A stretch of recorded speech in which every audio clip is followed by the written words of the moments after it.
11, but 10, maybe 12. This is the first movie commentary episode. I'm actually recording this 3 months after I recorded. Actually, 4 months. Wow. 4 months ago, I recorded this commentary for Batman Begins. Well, I did. The way it started was one night. I was bored, as happens, like really bored, and I was like, you know what? I was in the mood of like something to do, like something fun, and you know, I guess the way fun works with the brain, a lot of the time you go back to, well, what did I find fun as a kid? That was watching comic books.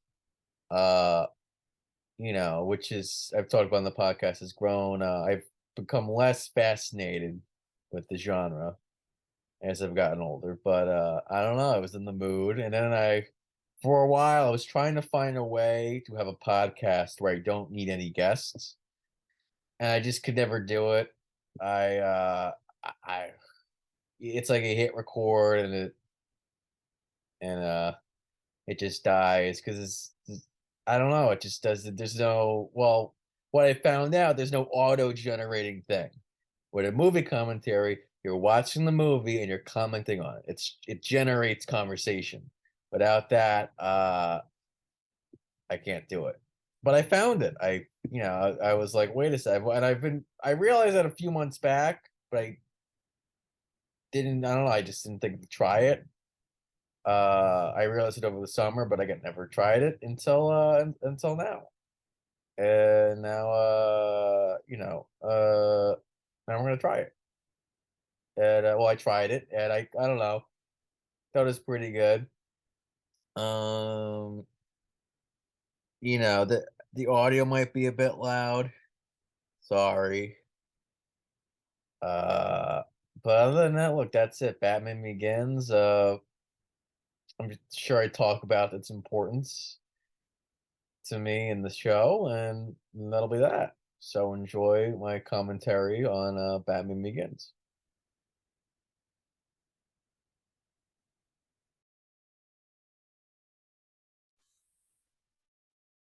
All right.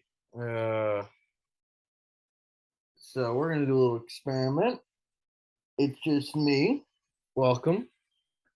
Music still going, as I always reference. We're doing a movie commentary. Uh, this is kind of a spur of the moment thing, you could say.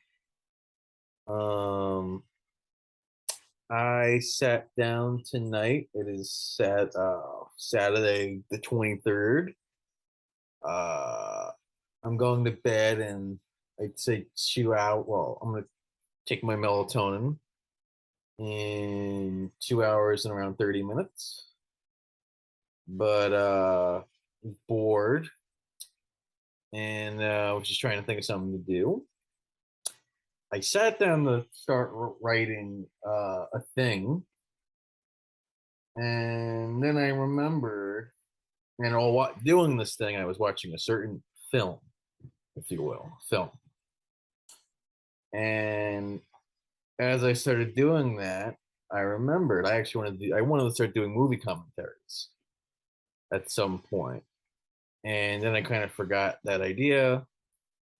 And then I remembered, oh yeah, I wanted to do that thing. Now that I have the time to do it right now. So here we are. We're together. We're gonna do a movie. The movie is a favorite of mine, especially if you know me or you knew me in the past. You know how much I love Batman, especially the version of Christopher Nolan's. Who, I mean, I know I'll get into it as we watch the movie.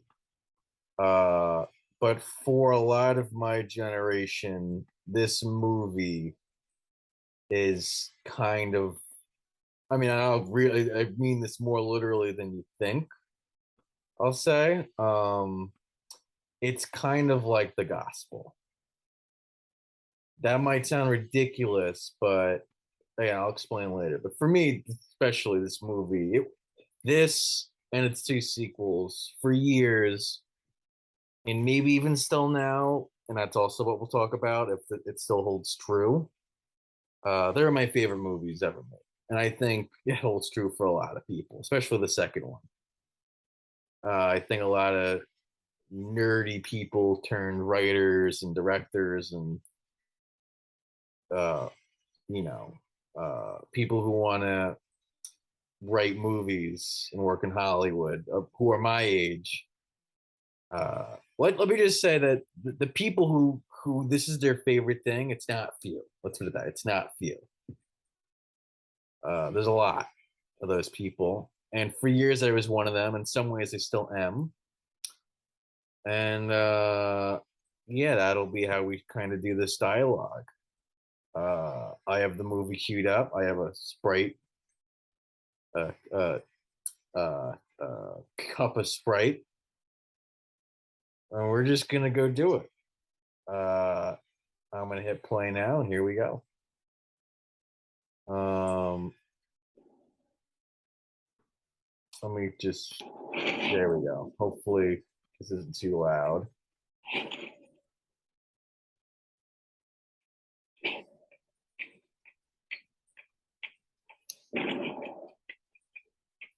I love the logos. Uh, these are old logos. These two, signal or the bat symbol. Uh, Warner Brothers doesn't do that logo. What do you call it? Design anymore. That animation they changed it a few years ago. So they changed it twice since this movie was made. I see. Finders keepers, and I found it. And I also do love Finders keepers. like the way the soundtrack just opens. Like it's hard to put in the words, but that ambientness to it. Like it's so silent. You know? Like the opposite of the like the Spider-Man movies, the Raimi stuff. Yeah, Bruce just fell into this hole, and the origin of Batman's in this scene. Yeah, a few years ago, I would have been a lot more reverent of this movie than I am now. I guess this is my favorite fucking movie for I don't even know how 12 years probably. Probably a good way to put it. Bruce is in the prison now.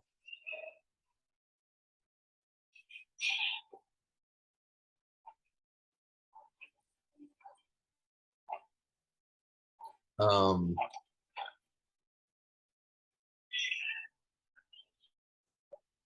I mean, I guess part of what's cool about it, one of a million, feels very real.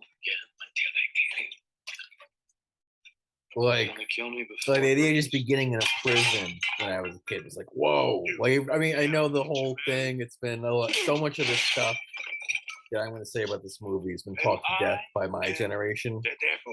Like, it's annoying. I'm sure for a lot of people, it's a meme. But, the whole gritty and real thing. And this is a great way to get that across.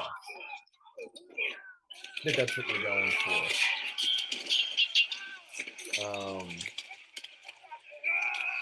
Yeah, it's like a prison in, I think, China. Like, what a way to start your hate movie. And it's very cool that they show him, he got the fighting skills. Yeah, the movie, I mean, okay, so how the movie came into being. Yeah, written by David Goyer, directed by Christopher Nolan.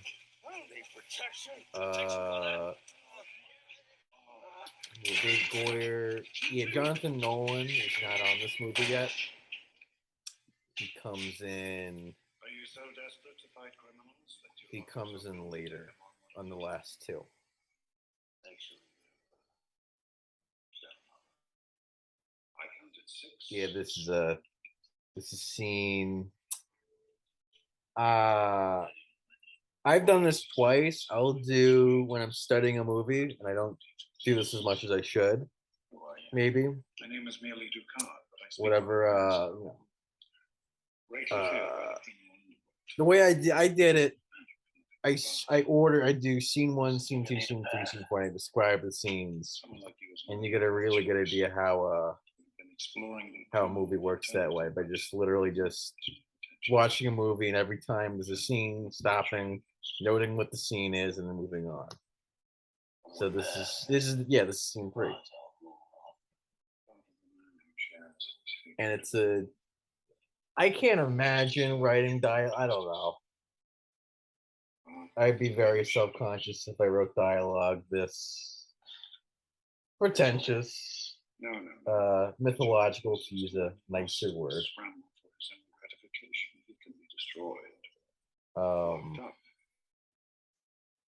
But if you make yourself more than just a man, if you devote yourself to an idea, they will stop you. And you become something else entirely. Yes. That's it. Tomorrow you will be released. Yeah, he introduces the idea of what Batman is going to become, the symbol.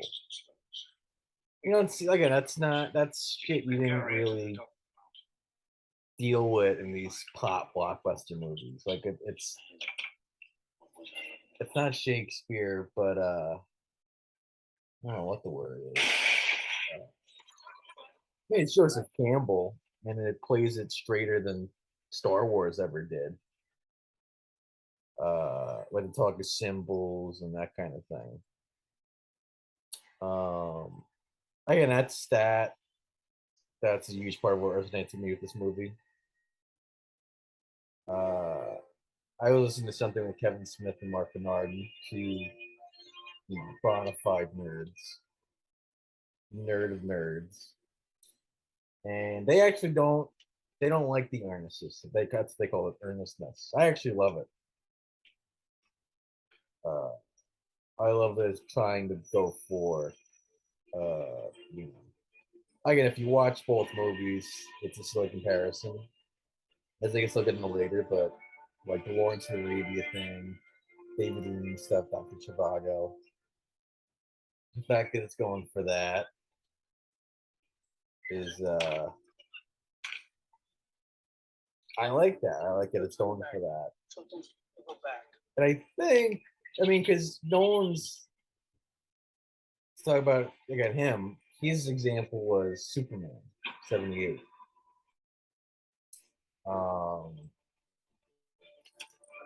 He wanted something with that level of gravity.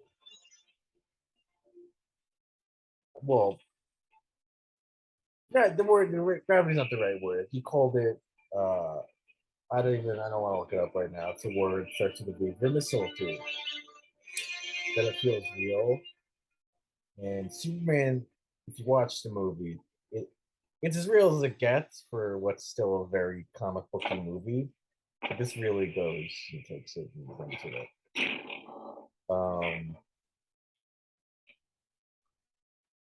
So I'm trying to think of a better, because if this isn't all right. Here's the thing: this is an action movie, and as I do kind of in my older age, yeah, I do kind of put it.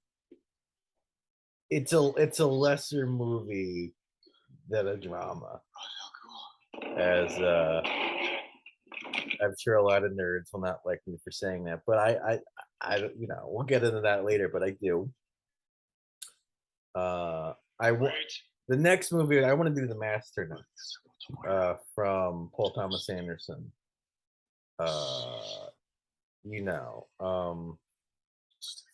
Because I get a big problem. I've said it time and time again on the podcast. We've gotten so many of these fucking movies.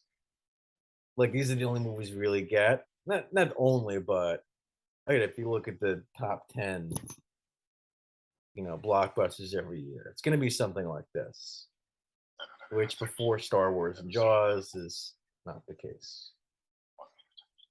The next, so I wanted to, but the thing, this is my lineage. This is where it's like I was bored tonight and I wanted to watch something that made me feel good. This is what came up. I can't undo that childhood. So, death does not wait for you to be ready. Yeah, it's a tough question. This is scene 5. I love the scene 4 stuff with the mountains. Just, is it more than cool? I mean, it is cool. Like it feels mythic, This is not a dance. Like something Joseph Campbell would be deeply into. You are afraid. And yeah, I mentioned the gospel before, but I haven't acknowledged Sunday. I actually did revert to Christianity. I grew up with it. I fell away. I'm back to it. That is a whole other conversation, of course. But this is basically a lot of these superhero movies are gospels. Basically, it takes on that idea of a guy coming and saving the world. And I in a faithless generation like ours, this stuff does replace the gospel. There's still that need for a story about someone coming in, changing the world for better. That's like a yearning we all have, and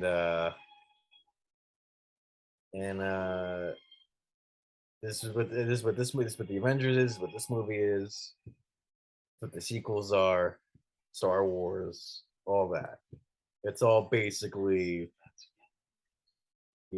30 different versions of the gospel. You know why they attacked? So They were afraid. Afraid? All creatures fear, Even the scary ones. especially the scary. So what's cool about this movie too, it jumps around chronologically for Act 1. I don't even know why it works so well, but it does.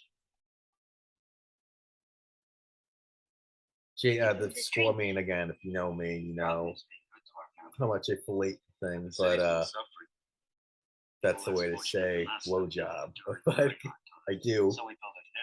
The Hans Zimmer and James Newton Howard score is amazing. More than amazing. I work at the hospital.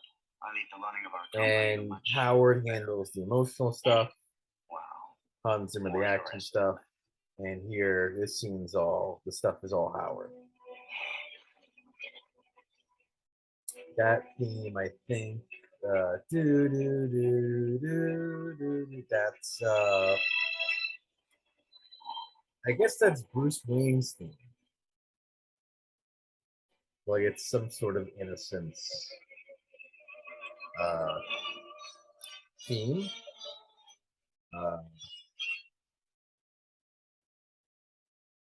The opera thing's funny because that's also another connection. Superhero movies are they're gospels, they're operas, simplified because they're for kids basically, but that's what they are.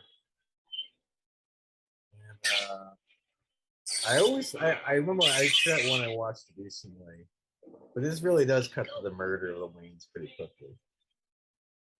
Which I guess you have to do, but I never realized how quick it was.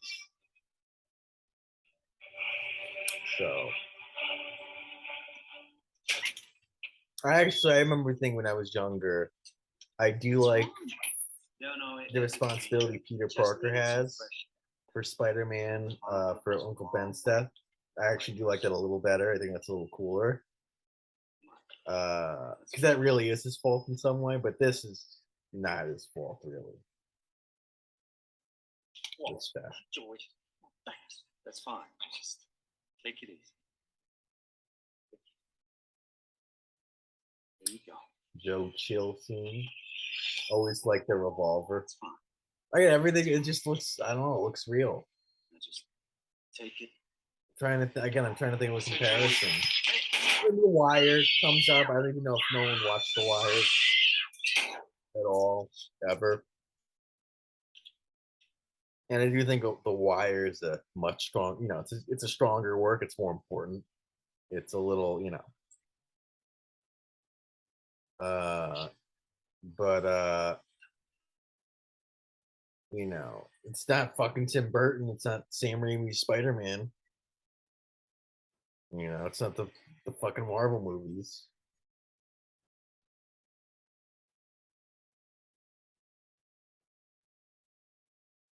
And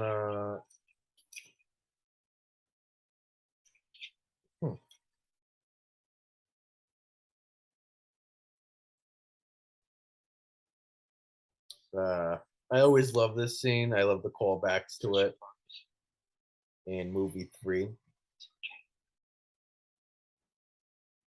Yeah, a big part of why this movie means a lot to me.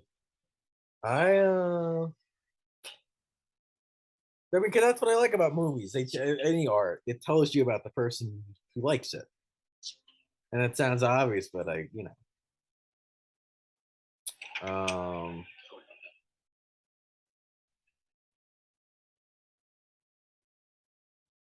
Yeah, it tells you a lot about the person. And so for this to be my favorite movie, I think, what does it say about me? Well, I even told my friends this recently. I did as a kid. I don't know where it came from, but it's this fantasy of, I guess, kind of saving the world. I guess I don't know. Could that be a Christian thing? I don't know. Because I know some kids they like adventure, like they fantasize going on a big adventure, or they about I don't know. I remember I fantasized about I wanted to be a president, something like that. That would be my fantasy. And these movies play on that, I think, or maybe I got them from the movies. I don't know. That's a question. And in high school, I always did want to end up writing. I know the author who wrote Judy Bloom, I think her name is. She wrote the Fudge book. She said when she was younger, I actually might be repeating myself from the old podcast. She always wanted to write. I was like that. And that was always in me, even in like 4th grade. But I didn't really start doing it until age 16, 17.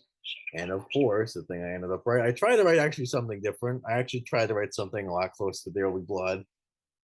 Something like that. It was about like a newspaper guy. Maybe that's actually Citizen Kane. But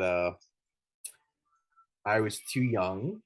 So I eventually ended up, I had to go back to, you know, superhero movies and video games. And that was the first I actually wrote down in Word. So I actually imagine I had concepts for stuff before then, but I never wrote it down. I kind of wonder what would happen if I did. Because any writer, any child who wants to write, I advise to start immediately. But I didn't do it. I waited until I write. And yeah, when I started, it was something like this. It was a 5. It would be for television. It would have been a 5-season. What was my pitch for it? I worked in 4.5 years. It was. He was a farmer.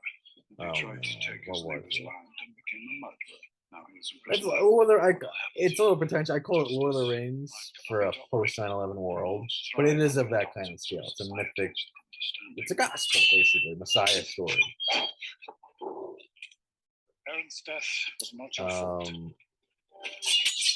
No, I love Breaking Bad. I still do. That also was a big influence. Fallout 3. It was your father's.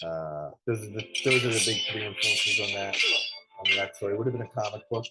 It's meant for television, but those two forms are pretty similar. So, TV and comic book.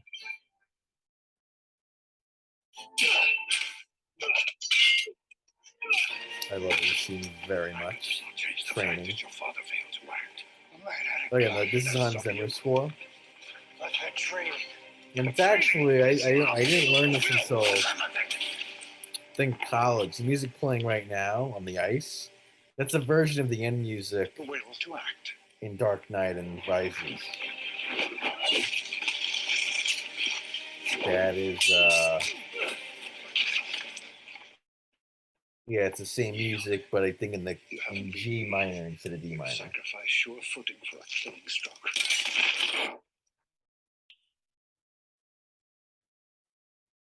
It is kind of amusing in this scene. From your chest. Ra's al Ghul Arms will take care of themselves. reveals that his origin is exactly like the guy from Taken. That's pretty funny to me. They're not the rage that drives you. Possible anger strangling the grief until the memory of the loved ones just poison in your veins. They catch yourself wishing the person you loved existed. So you'd be spared your pain.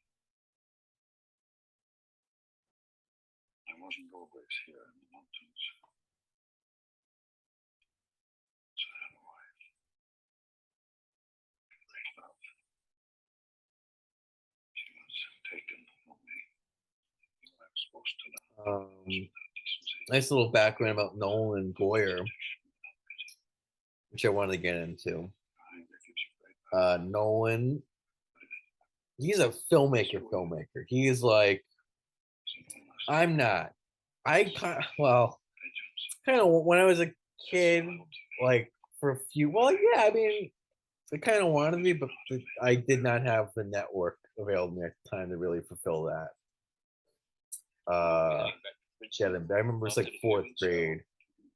I tried to get my the childhood neighbor kids at the time to do a movie. They thought it was homosexual was the word. They thought it was they thought it was stupid. If you're of my generation, you know the word. I didn't ask my dad for a camera because usually that's what happens. The kid asks for a camera and they start making shit.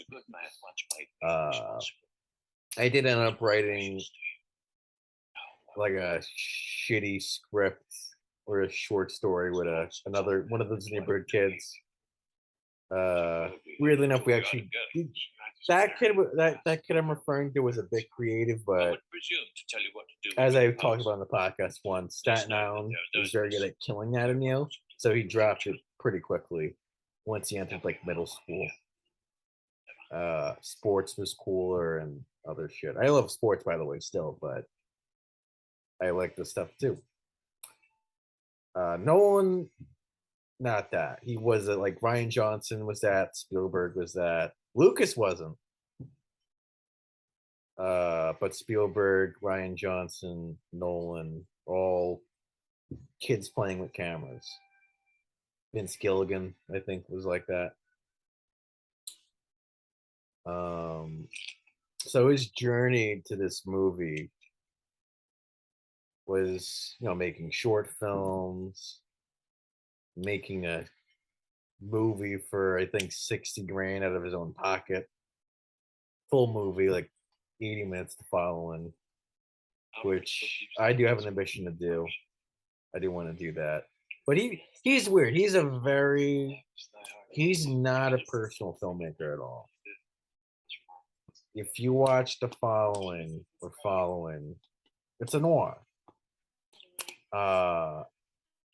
It's not like, is all right. So we're getting into film history now. He's not De Sica. He's not Fellini. He's not early Scorsese. He's not Rossellini. He's not good. Well, Godard's actually a little impersonal. Like with Fellini, you get a sense that he's just talking to you through his movies, at least with 8.5 and La Dolce Vita. Which is the tradition that influenced Woody Allen and Louis, which is where I met that tradition, that indie filmmaker thing. That is, I met that through Louis. I did just make a short film, and it is out, and I'm very grateful. Thank God for that. And it's an attempt at that sort of personal filmmaking that Chris Nolan is not in any way. It's detached noir thing. It's universal, the idea. That's the thing. He's a universal storyteller, like Spielberg in that way. He's the closest of all the directors. He gets the Kubrick comparison. I think people will say that haven't watched enough Kubrick. He's even the writer I saw in a recent video. The author of The Prestige said the same thing. He's a lot closer to Hitchcock. And I do think it's an even better comparison than Spielberg. Kinda. At least with the early stuff. But yeah, in terms of everything after like Insomnia, he did a noir trilogy, and that's very Hitchcockian. Yeah, to say it's like David Finch is the same way. Denis Villeneuve's early films, they're noirs, they're thrillers, they're dark. It's Chinatown, Vertigo, Maltese Falcon.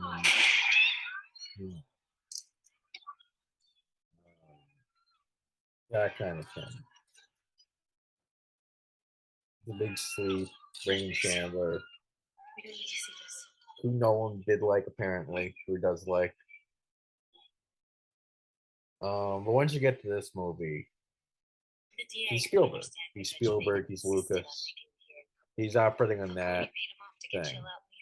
Maybe I should be thanking you. And yeah, you can see like the Kubrick thing and the David Lean thing, especially in this movie. I see it. There's a concern with people that, and there's a realism that Spielberg doesn't have in his late 70s, early 80s run.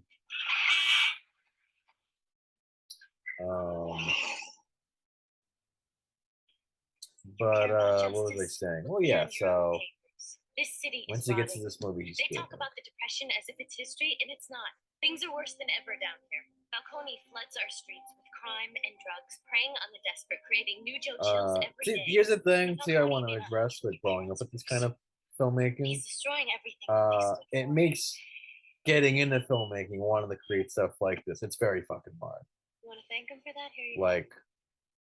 Because you can't make this movie without hundreds of millions of dollars. Bad people rich and the good people scared. That's kind of what I'm realizing as I get into the tradition of, to use the word, cinema.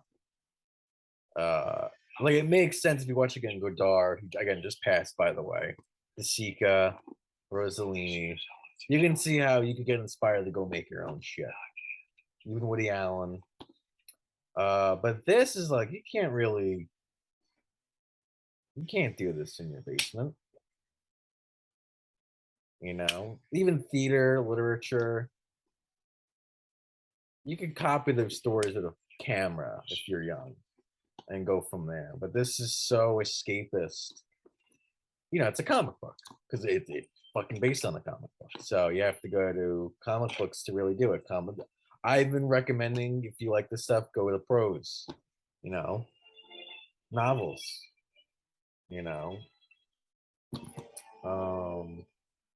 which is tough because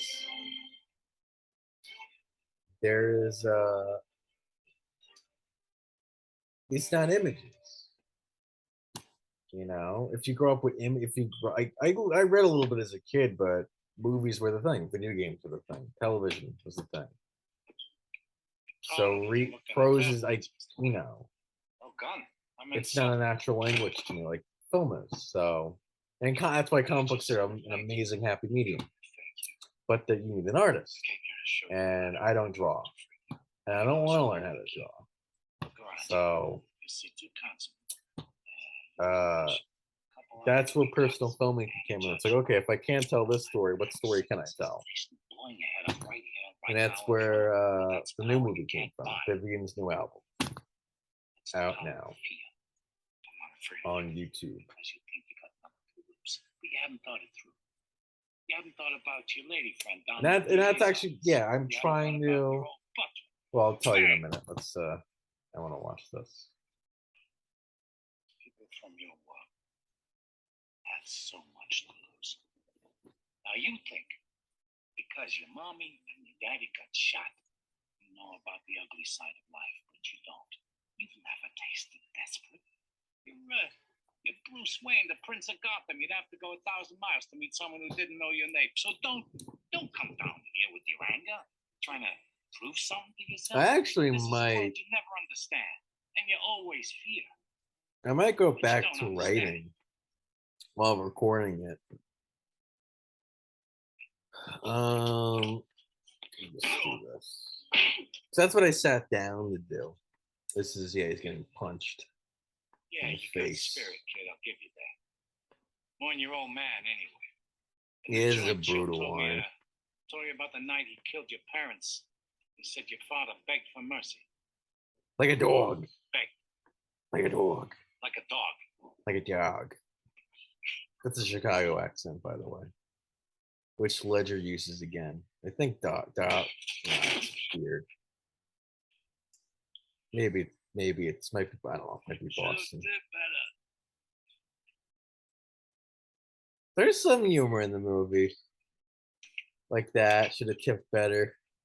You know, it's not Joss Whedon, Robert Downey Jr. witticism, but you know, constant quipping. Let me have it. Some nice goat. Careful, he sees you with that. You're gonna come looking for me. Oh, everyone. This is, I just love the decision of, all right, I'm gonna go do this. The soundtrack for it's called Decisions. I just, it's mythic. And they're funny. There is a connection to Monte Cristo, the Dumas book or novel. Who again was it? He was an adventure writer. He was. I mean, that's its own question. I don't even know what the canon thinks of him, if they call him literature or not. But yeah, he was adventure. Three Musketeers.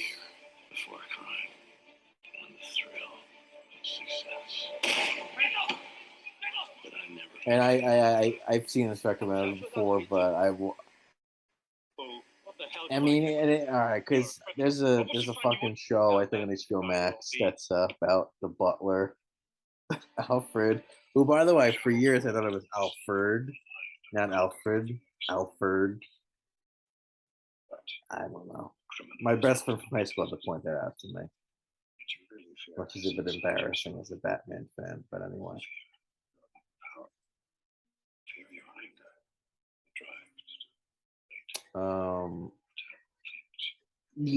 Yeah, there's a show about him. It's like, why? Like, it's IP, which is funny. I've heard Legion's actually pretty good from Noah Haley, who was going to do a Doctor Doom movie, and now he's doing an Alien show. Because again, it's all IP, man. It's intellectual property and franchises. But I heard Legion is very good. Even Redmond liked it. So I think he liked it. Maybe he just liked the soundtrack. Bask in the fear of other men. And fear most what they cannot see. There's parts of this movie that's also like a horror movie, by the way, and this is one of them. Which is funny because Nolan wanted to make this a horror movie. And I think I've said this on a podcast before. horror movies are their structure is very similar to blockbusters, and you see that very well with Jaws.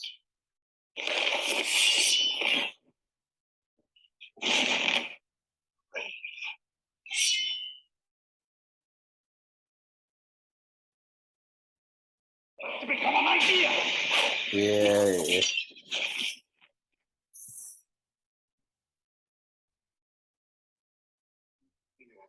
What was I saying? I was saying something about. Oh, I forgot. Power to control.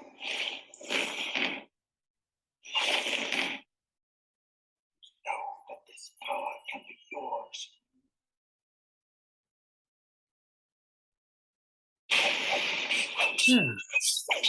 Oh, I was gonna go back to the writing thing. I was I was working on the comic book for 4.5 years, and when I graduated college, I kind of stopped working. I wanted to write other things, especially because to ever make the comic book in reality, I'd have to write other stuff to use it as a platform to get to writing, um, you know, making it a real thing. Focus. I'd have to write screenplays and comic book scripts in the hope that, I'd make a name doing that, and then I get to do my thing. If that makes sense. So that's what I did for like a year and a half, and I got kind of stale for reasons. I realized there's a certain emptiness to IP franchise stuff, which personal filmmaking and literature kind of helps fill the void of.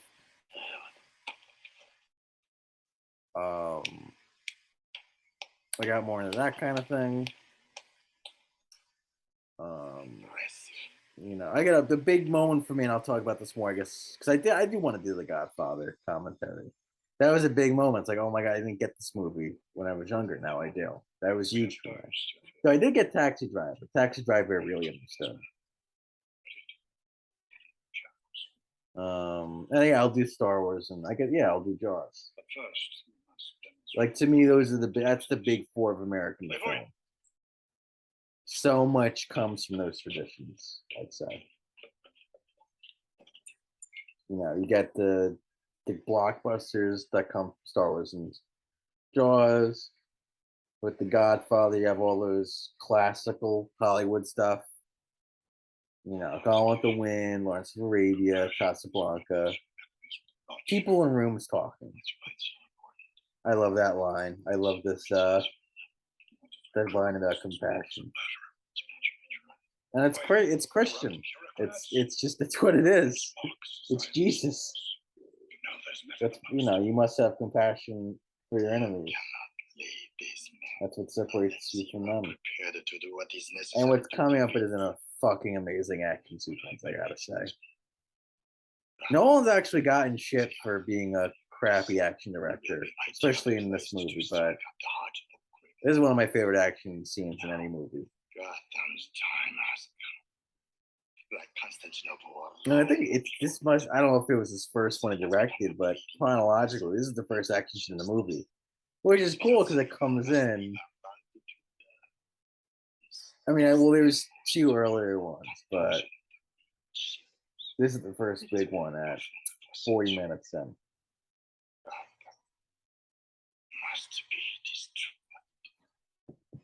Oh, my cat's here. She wants to.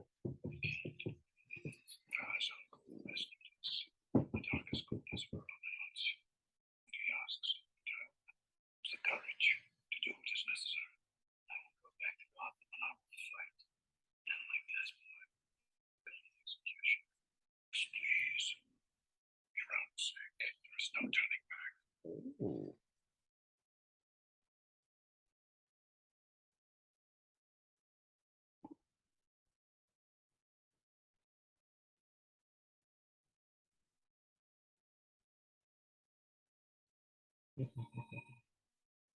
So, but yeah, here we go. To execute. But I've seen this pointed out before. I wonder what happens to that criminal. Oh, that he dies in the What you're doing scene. was necessary, my friend.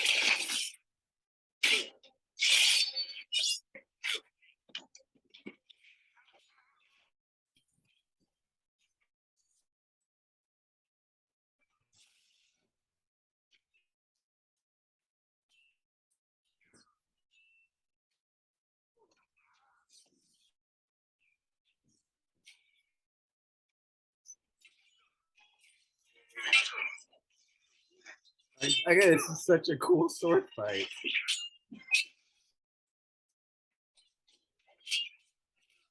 I know there was that movie. What is it? Hidden Dragon, something like that. I think actually, Jared mentioned really liking it once. That was like this kind of movie, martial arts sword fight stuff.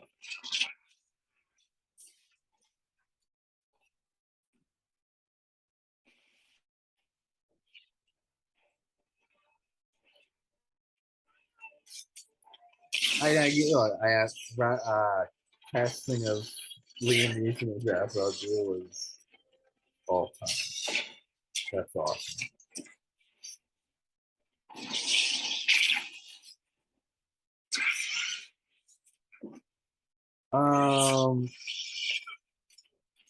But so the thing I was working on again, it's in this genre. I should say this is a fantasy movie, by the way. This is fantasy stuff. Sword play. It's the guy just as the bat. I mean, it's really funny. I actually just realized now. If Batman had powers where he turned into a Batman of sorts, who is just a bit stronger than the average person, who could fly a little bit, the story wouldn't change, really. Not really. I'm sure, again, the dorks out there like, well, you know, the cool part is he doesn't have powers. Like, no, but the point of the story, Batman doing good things, that doesn't change. And that's something so fantasy-ish. It's a sword and sorcery kind of thing.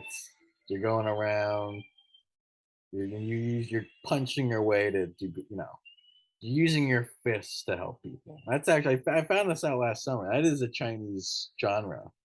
It's wuxia fiction. A middle class person takes up a sword and helps the little guy. It's fucking Batman. And again, the Dumas kind of too, which I should probably look into them. So I'm still into this sort of fiction. So,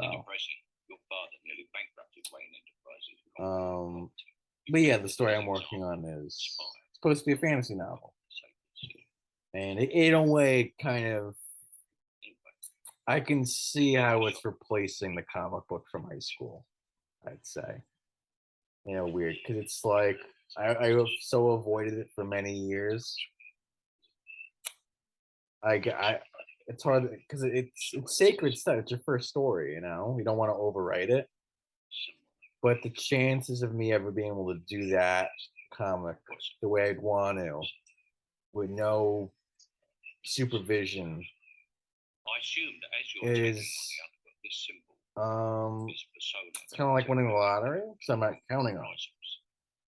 And what I realized last year is, well, I could take that theme that I ran with in that story and use it in a different story. And that's kind of what I did. So the difference being that one was a post-apocalyptic comic book. The setting was like a cross between this and Fallout, kind of. It's 15 years, or it's 20 years in the future after the end of the world. Just to say, it is grounded in some way in our world, in a way Lord of the Rings isn't. Though that thing with Lord of the Rings too, there's not that many breaks of laws of physics in Lord of the Rings. if you made a movie about the Second Punic War, The mob doesn't belong in jail. you know, I mean, Braveheart, where that was the big inspiration for Lord of the Rings, the film version. It's the same movie. To your asylum. There's some differences, but it's not a fantasy thing the same way. Or the corrupt. I don't know. It could go a lot further, probably. Mr. Finch. I mean, even if you look at World of fucking Warcraft and all the spells and shit, or Harry Potter, you know, Lord of the Rings. You have that with the Ring and Sauron, but it's not as overwhelming as Harry Potter.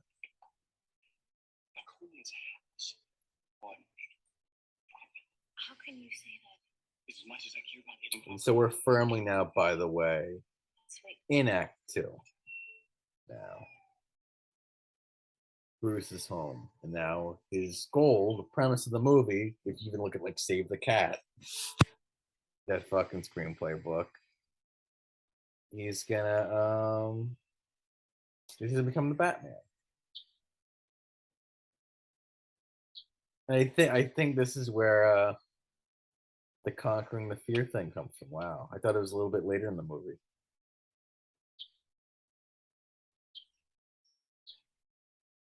Especially back against something. And there's something This is fucking cool.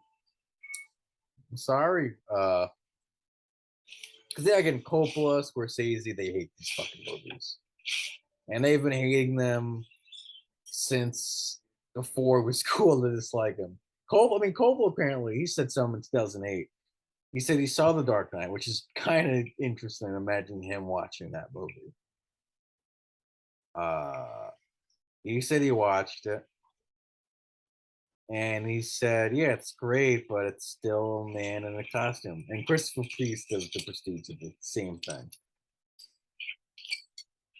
I don't know if he said it was a great movie, but he said it's look at it's a fucking man in a costume. And Coppola said the same thing. Yeah, I mean, look, there's a way of looking at Chris Nolan's career where he was meant to, you know, it's a tragedy he wasn't making more mementos. Because that's how Coppola sees Lucas. He saw him as a tragedy. There wasn't more American Graffiti. There wasn't more THX. You know, he wanted to get into, if you ever seen the movie Quanakatsi, which I did try to model recently in another short film I released. And I did it because it's very easy to do that kind of film. You know, you just shoot a bunch of shit and put music over it. I'm sure there's more to it than that. And I'm sure the filmmakers just want to catch can get into it, but you know, you don't need any acting. You have a camera, you have iMovie, go do it. So I did it. But Coppola thinks it should have been more of that. Not fucking Star Wars. But again, this is fucking cool. It's, you know. But yeah, Coppola, he doesn't like it. But I don't know, there's some, again, especially if you go, is it just like, that's, I guess, the question. Is it, do I think this is cool because I grew up with it, or is it objectively cool? Or good? Or of merit? And all kinds of questions open up when I start talking in those things. Again, great casting. And that's something Nolan did say one of the model from Superman. Just a big cast of characters played by great actors. It's bothering you. There's a girl at the DA's office. Fire off. Again, it makes the movie feel a lot more real. Well, there's an answer to that too. I don't want to know. Yes, you do. So we are showing very healthy growth. I don't remember Thomas Wayne. Heavy arms manufacturer is a suitable cornerstone for our business. It's 20 years ago. Records. I think after 20 years, we can allow ourselves to stop thinking about what Thomas Wayne would have done. Good morning, Mr. Earl's office. Oh, yes, he's confirmed for the dinner tomorrow evening. Good morning. I'm here to see Mr. Earl. Name? Swain. Yeah, I got another cool part of the movie is the shot of everyone. Oh my God, Bruce Wayne's back. Responsible managers. Again, it feels mythic. Jessica. He's back. You know, Jessica. that's kind of what the a lot of, again, you know, especially if you believe it in the secular, if you consider it in the secular way. The Book of Revelations, the second coming, kind of like that whole. Oh, he's back. This person from long ago has returned. Wait. Also, kind of, it's a bit gothic, but that's a different literary tradition. I'm sure you realize I can't. But yeah, the return of something old. Wheels turning. Understand. I'll be answering shares. I'm not looking to interview. I am looking for a job. Just want to get to know you. Yeah, here's where you start. Applied sciences. Fox. Again, Morgan Fox. Morgan Freeman. You're the only Wrong man. This is where you. Environmental procedures, defense projects, consumer products. All prototypes, not in production, on any level whatsoever. They tell you the space once. Tell me anything. Girl told me exactly what it was. Sent me down. Dead end. They used to keep me from causing board and trouble. Well, what? When your father ran things, and you my father. Oh yeah. Helped him build his train. Ah, here we are. I might end up cutting this a bit. I might do a lot of cutting if I just stop talking for a little bit Gas powered magnetic and just watch the movie. 350-pound test monofilter. This is again, it's part of the reality that all the gadgets, the fact that they come from real military stuff. Again, that was huge for me because it meant you didn't have to separate the fantasy and the reality. You can mix it together. That's big because Spider-Man does not do that the same way. That total fantasy, basically. No max survival suit for fast. So that's interesting. But yeah, I might this might come out a lot shorter if I just stop talking for long periods of time. Being college didn't think a soldier's life was worth 300 grand.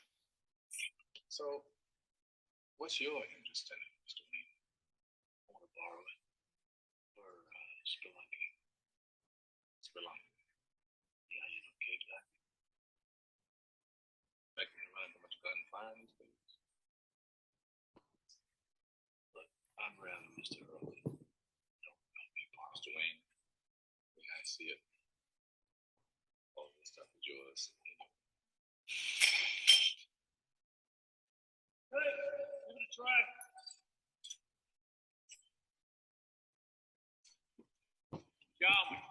And Chris Nolan did talk about modeling the patience of Superman 78 for this movie. The patience of just, you know, building everything up before you see the superhero character.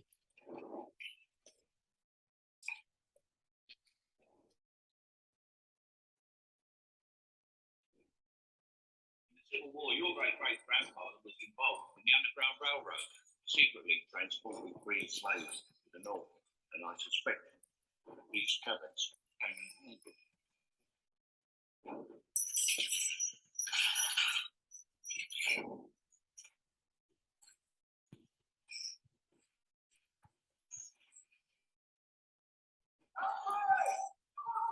I can see everything all right from down here, sir. Thank you very much.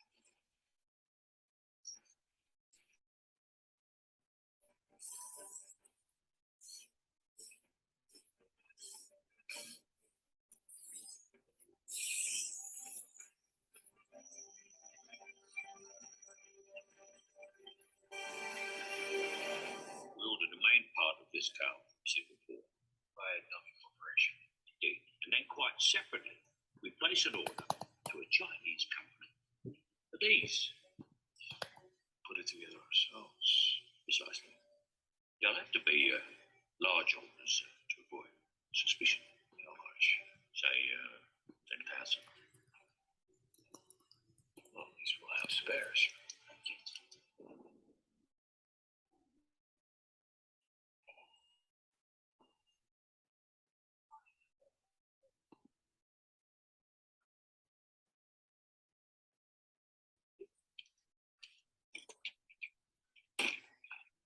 don't suppose you want to taste. Just keep offering, thinking maybe someday you get wise.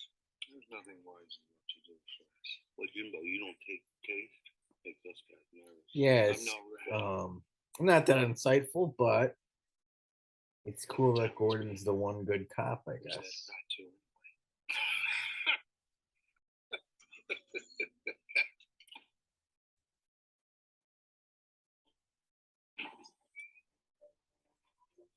The bond the two have is, I mean, again, it's probably one of the best in comics.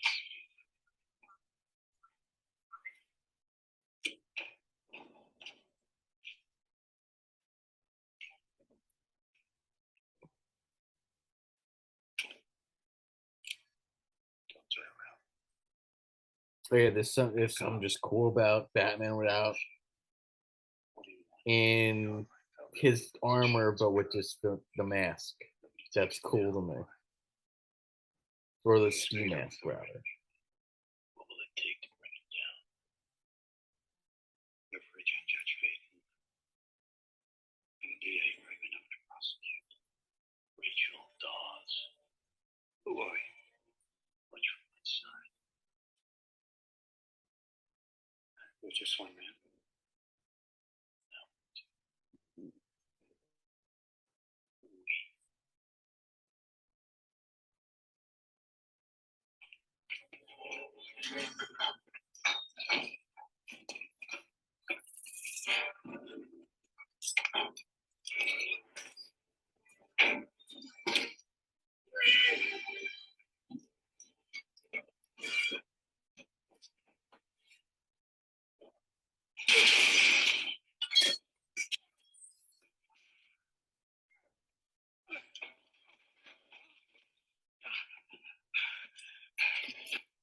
The hell was that? Funny line, just some nut. Was some nut? What is it today? Most of them? It's Space Jam. Parachute? Yeah, the humor, again, it's not Marvel. Do you have any? It's probably a good thing it isn't. Because their dialogue throughout gets fucking annoying. It's called memory cloth. But there's a wittiness to a lot of the lines. Regularly flexible. But a current to it. Which fun. That's probably how Nolan talks. It's probably What kind of shapes? one of the most personal things is the movie, is just how he fucking talks. Too expensive for the army. I don't think they ever tried to market it to the billionaires. Well, speaking of that, that's probably worth commenting on is how much of the script is Goyer's and how much is Chris Nolan's. I don't have the answer to that question. A Facebook friend of mine has said that a lot of the emotional stuff with like the dad and that's Chris Nolan. Which is ironic because like, he's such a cold filmmaker. So he's called one. That's apparently his. Yeah, I don't know how much of the dialogue is Goyer and how much is Nolan. I know in the 2 and 3, Goyer and Nolan did the story, and then the Nolan brothers did the script. With emphasis on the script, I think Jonathan Nolan did the majority of it. This baby works just fine.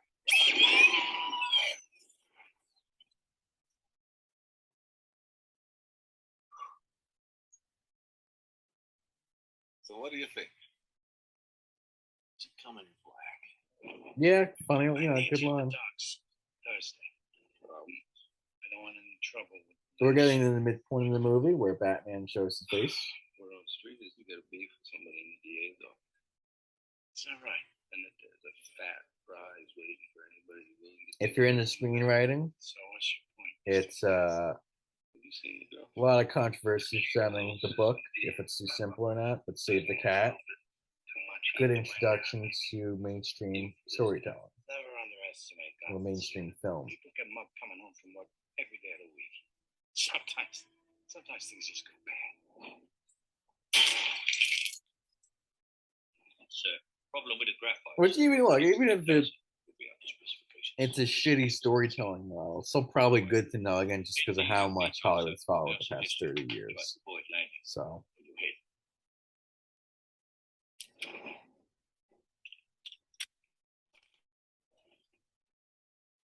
Again, I like how real this all is. The equipment feels so real. That oh yeah, the bat. What is it? The utility belt. Like it kind of feels like a Navy SEAL showing you the shit you're using. That's really cool to me. Like a SWAT officer or whatever.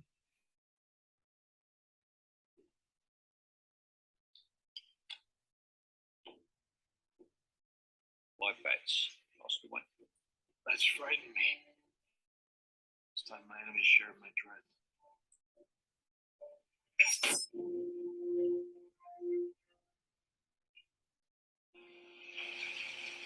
Yeah, Dumas might be the best comparison for this, because even like traditional comic books are probably too silly.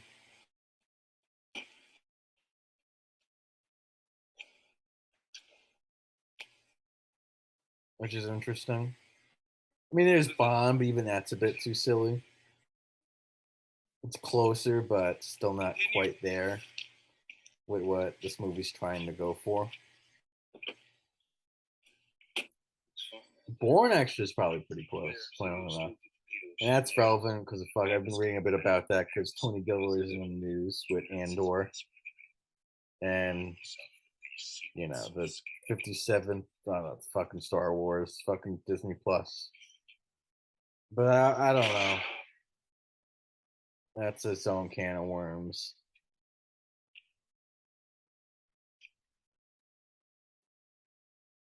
Hey. Guys.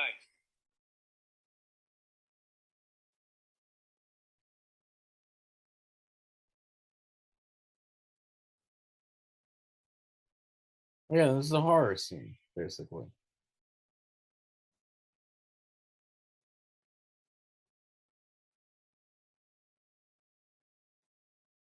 Ice.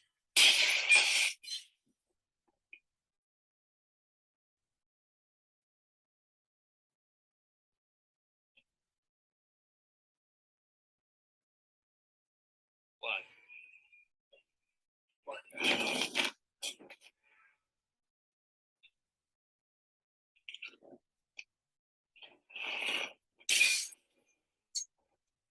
Check it.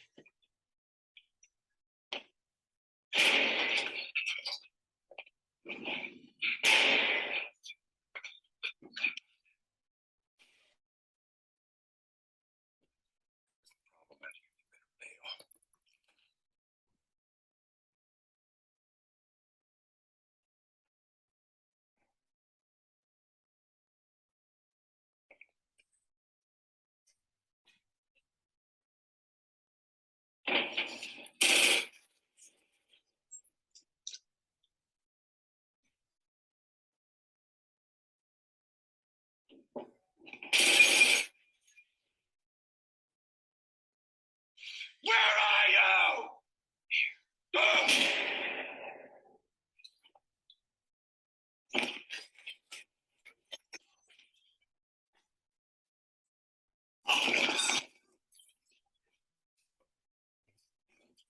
I love how freaked out Falcone looks. Who, by the way, is called Falcone in the Batman. And that's the actual pronunciation. I think even in the cartoons, he's called Falcone, not Falcone. Which is funny because Corleone and Corleone, with Corleone being the actual pronunciation.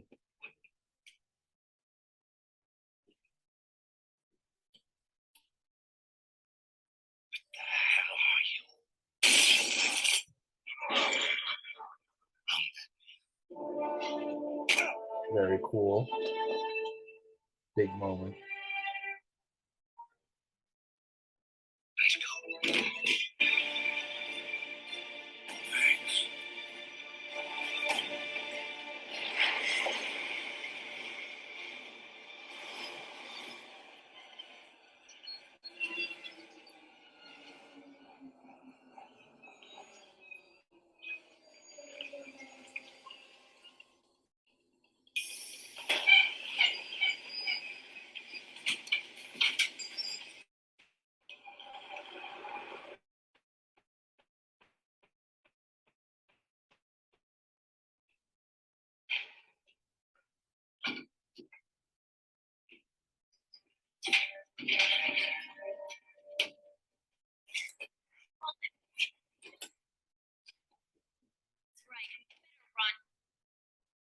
Yeah. I'm using.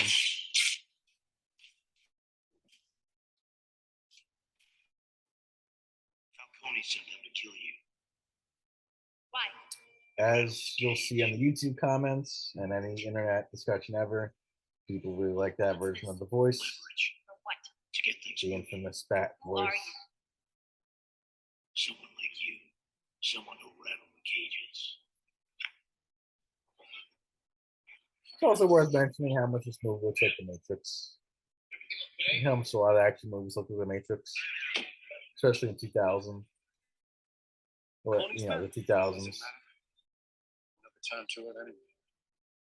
I wouldn't be too sure of that.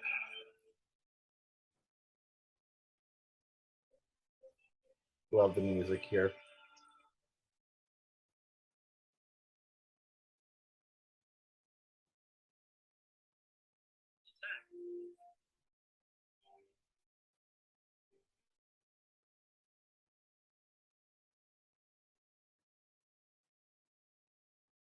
Put it down.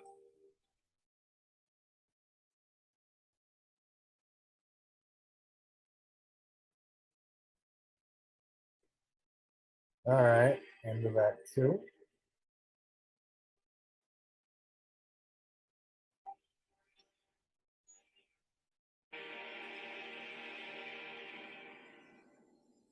Unacceptable. I don't care if it's rival gangs, guardian angels, or goddamn Salvation Army. Get them off the street and off the front page. They say it was just one guy. Or a creature. Or some asshole in a costume. This guy could deliver us one of the city's biggest crime rings. The one who takes the law into their own hands in my city. Understand? There's no way to bury it now. Maybe so, but there's still Judge Faden. No fading covered.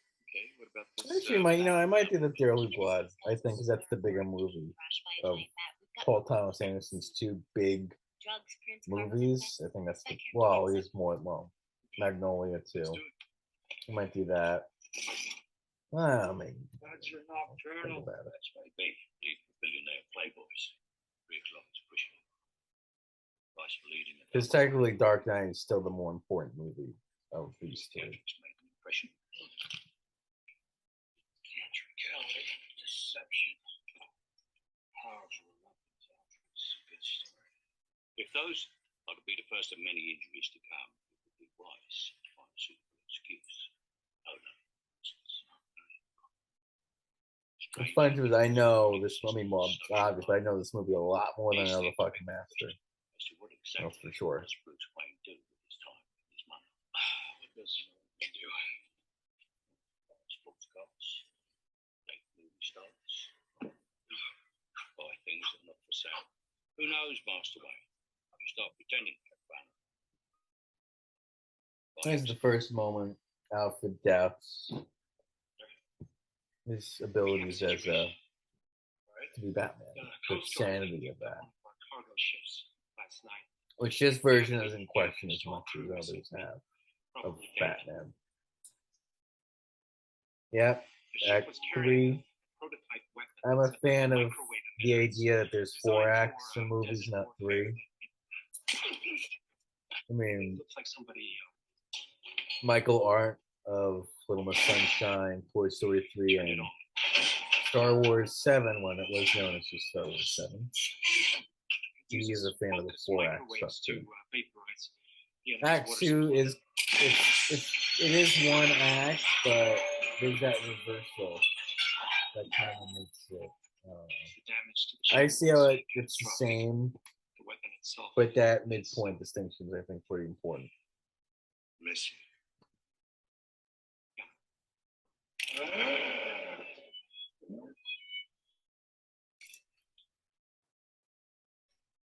Here's the intro of the dumb playboy.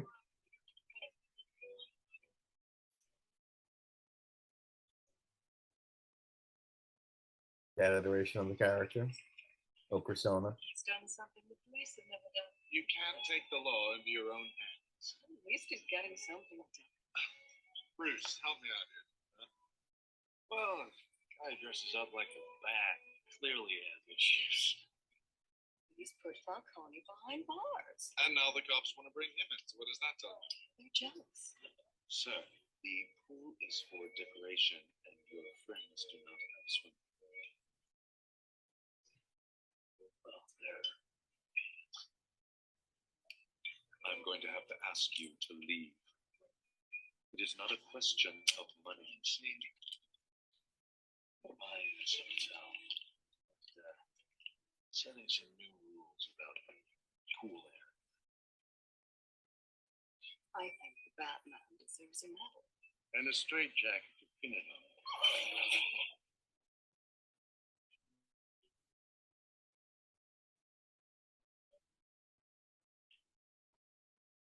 Bruce? Rachel? Like the humanity of this, you get to see Bruce. What are you doing? I've said this before to friends. It's good to Uh, see We've gone a long time. Bruce Wayne in this. See, this is Bruce Wayne. This movie's about Bruce Wayne. Batman doesn't really exist. That's getting worse. Contrary even to what Rachel says at the end of the movie. I think this movie's firmly about Swimming. a sane dude doing what he thinks is best, this. in spite of, again, the comic bookiness of it. This is not something you'll find in the Matt Reeves Batman, which the whole point of that movie was to do that aspect of Batman justice.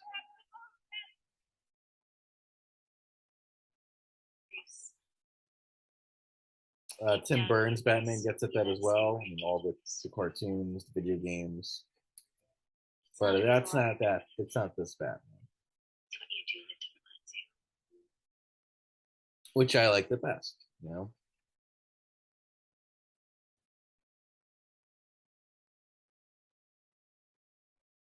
And Spider-Man has the same thing, where in Sam Raimi's version, he's an adult. Usually he's a kid.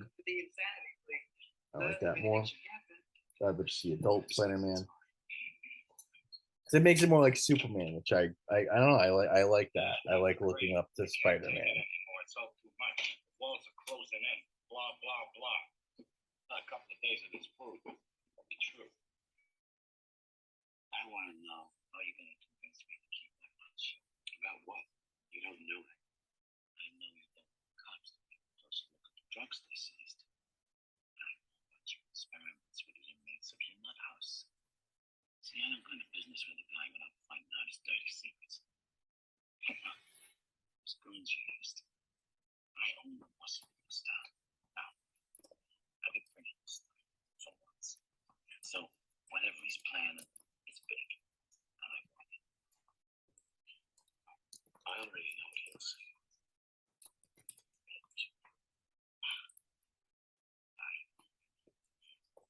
Not in my town.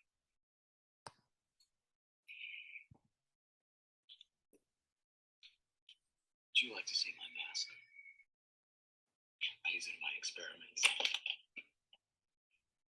I'm probably not very frightening to a guy. There's a theory on this. So when did the nut take over the nut house? How the movie structured the three villains. I'll get into later. Okay. This is a cool video from the YouTube channel Just Right, which is nice. I have issues with a lot of those YouTube writing channels. I think they're pretty basic, which I guess is the point because it's introductory shit, which is important, but.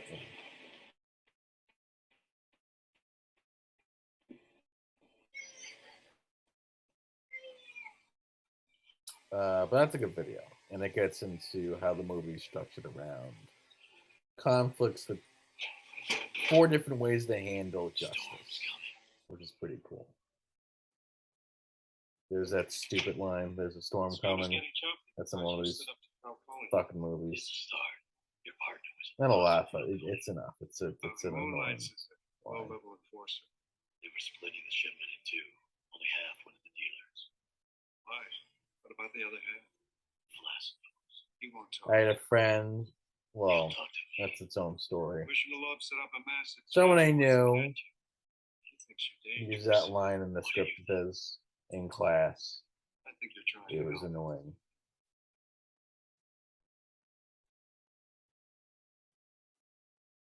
around before.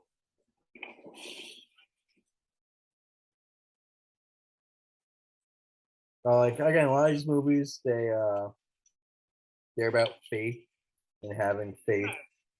Gordon having faith in Batman and goodness. That's the gospel thing. There's a debate going on even in my own head, and as well as my best friend is also a Christian. And yeah, I know the whole. Where were the other drugs going? That's probably connected. I don't know. Anyway, I swear to God. Swear to me. if these movies replacing Christianity is any good or not. Like if I never knew. these movies They went to some guy and for a college their game before they went to the values dealer. can successfully replace There was Jesus something. and Christianity, even Islam or Judaism or whatever faith you want to have. I never went to the drop off point. I don't know. It was in the narrow. These movies, it sounds silly, but these movies and their values did lead me back to the Jesus thing. And Kevin Smith of all people, he's a smart guy. He's a nerd. He still likes the shit. I think like he's still into the endless parade of this shit coming out. But he's smart. He knows what's up. There's an intelligence to him Ship left Singapore with 246 containers, but arrived with 246. that is uncommon. There's an awareness and that's uncommon among that I don't want to know what's demographic, in Mr. Falcone's as brain. mean as that sounds. Things are working on But that. he knows. Open it up. Yeah, he was just like, look, this Jedi stuff, this Superman shit. It's real play. Yeah, that's my religion in a way. That makes more sense to me than Jesus. Or it makes I might be misquoting that, but he's talked about the Jesus. He's talked about Scorsese's comments on Marvel, which that changed how I look at stuff. That was a huge moment for me. Scorsese kind of took a shit on Marvel, but yeah, he was like, "Well, Scorsese should make the biggest superhero movie, a movie with the biggest superhero ever," and it's like, yeah, there's merit to that. It's you, isn't it? That's King Everybody's Joffrey been talking about you. from Game of Thrones. The other kids won't believe me. Again, the hope. These movies are really good at showing how this stuff brings hope to Gotham. The hope of Batman. That's kind of in the comics, but I think this really plays it up a bit.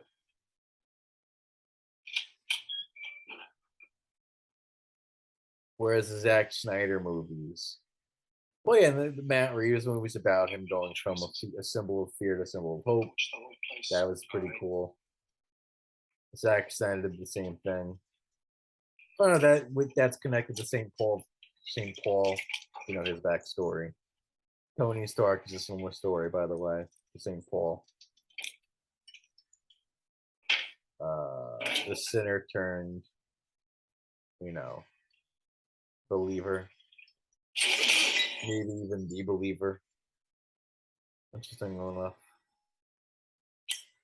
Because usually St. Paul is seen as the most important of the apostles. Oh, having trouble. At least in a secular way. Yeah, this is the biggest hit Batman takes in this movie. This scene. You need to lighten up. It was hit pretty hardcore. Good moment to showcase your hero. In a way.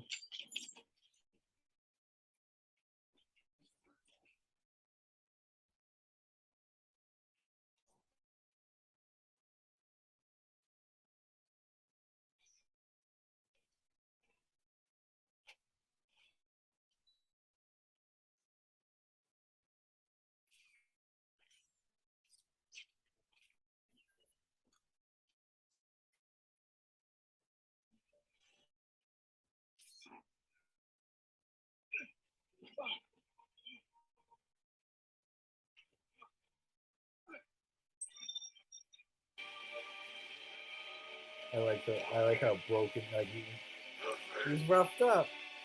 Alfred. He took a hit.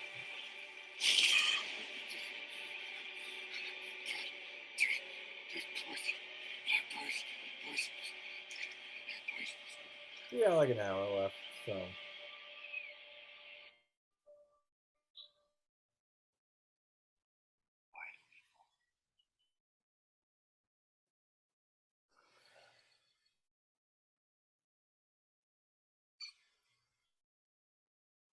What happens when you go in a coma? 2 days. It's your birthday.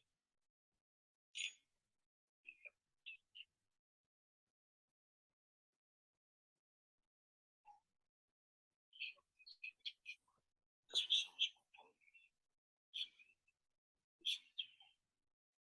That's the new self. You have been hanging out in the wrong clubs, Mr. I called Mr. Fox when your condition worsened after the first day. I analyzed your blood, isolating the receptor compounds in the protein-based catalyst. Not wrong. I just wanted you to know how hard it was. Bottom line, I synthesized an antidote. Trying to gassing yourself again. Mr. Fox, I'm gigs. I'll bring what I have. The antidote should inoculate you for now. I'll bring it. Lucius.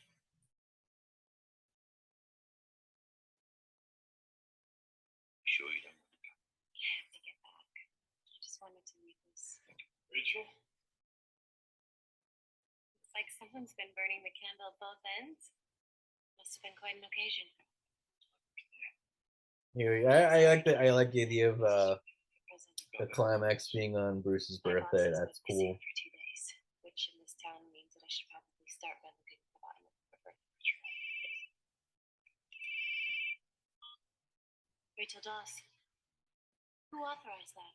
I haven't talked about Right now, Goyer's she won't credits. take no for an I'll go answer. into Call that Dr. Lehman, briefly. tell him we'll need our own assessment on the judge's desk by He morning. he came up in a time period when it was, I think, a lot easier to sell a script than it is now, for whatever industry reasons. You enjoy He your party, sold his Bruce. first, even Some of apparently us have work to do. by Screen Flip Professor sold some in the early 80s, right out of college. That this isn't really happening anymore. He was from USC. It was a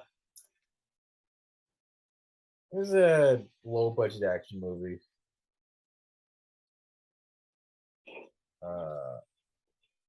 Don't know how corny it was Keep them happy until I or arrive. not. I'm not a fan of corny genre movies, especially ones that, like, if it's gonna be corny or silly, I just go all the way, which you might see soon, and something of my own that might be coming.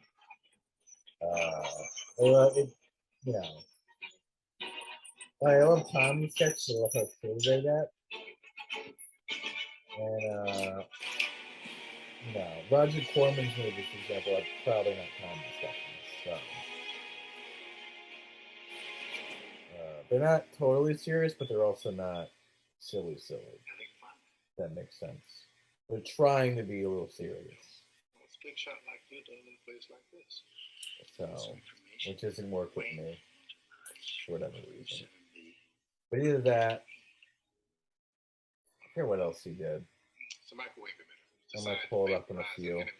I know he's big breakers doing Blade, the Blade trilogy. That was his big thing. I want all the information. And that's what got him hired for this movie. All data. And the next two. Discs on my desk. Yeah, he was a huge comic book guy as well, from what I remember. I'm merging your department. Like he'd write fan letters and shit to like the Marvel and DC people. So yeah, but here's the thing: a lot of so much of this is probably a taste thing and what you grew up with, you know. I have a hard time buying someone born after 1965 that works in film. A lot of these guys love Star Wars. That's what got them into this. It wasn't Casablanca or, Bicycle Thieves. Isn't it convenient or for a William 52-year-old Wyler's man movies. who has no history of Or mental illness to Hawks. suddenly Well, have a complete psychotic breakdown Hawks is a just little when he's about different. to be abducted. John Carpenter and Tarantino love Hawks, so Convenient symptoms. Ford, you know, But he's Scarecrow, he might be the Patient classical of suffering all from classical. so it's often focused directors. on an external tormentor, usually one conforming to young archetypes. In this case, Scarecrow. he's drugged.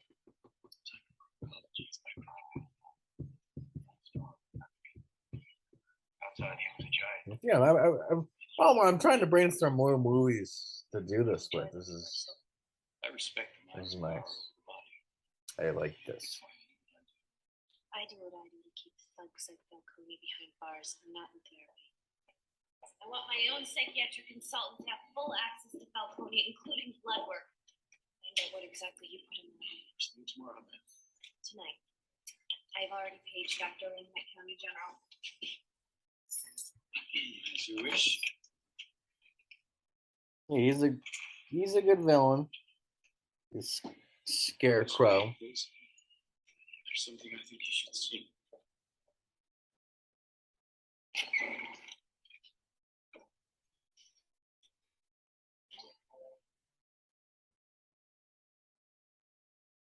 This is where we make the medicine.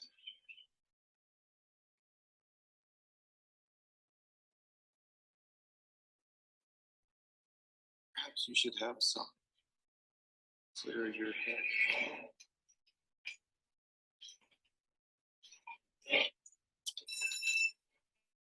This is a cool scene.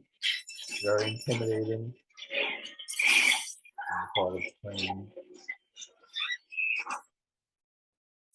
Structure of the movie too, the way it works, and Dark Knight structured the same way.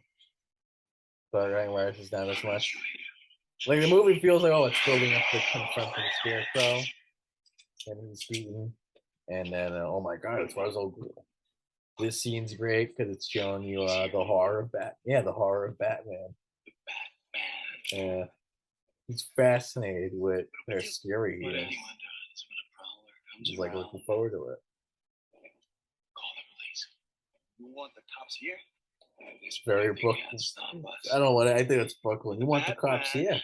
The Some talent cops? Disruption. That's Force him Boston. outside. This will take him down. Go. What about her? Oh, she hasn't got long. I give her a concentrated dose. The mind can only take so much. Now, go. The things they say Yeah. about him, Are they true? can he really fly? I heard he can disappear. Well, we'll find out. Won't we?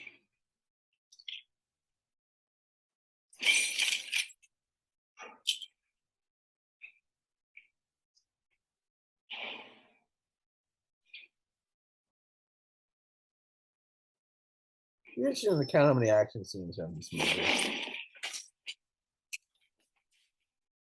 And yeah, I don't know, the crappy action that no one gets criticism for. It's not, I don't know if it's crappy, but it makes sense for the movie. For a few reasons. It's trying to be more realistic, so you're not going to want to show the fight choreography that much. And yeah, you don't want to, he's more of a ghoul than a superhero. And Just a few medicine, doctor.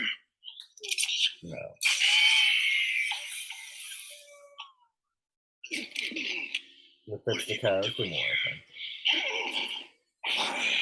So I don't know. He wasn't an action director at this point. He took on the movie because he wanted to learn how to make Inception, which I forgot to say earlier, the horror stuff because he wanted to make Inception a horror movie at first. So. Dr. Gray isn't here right now. But if you'd like to make an appointment.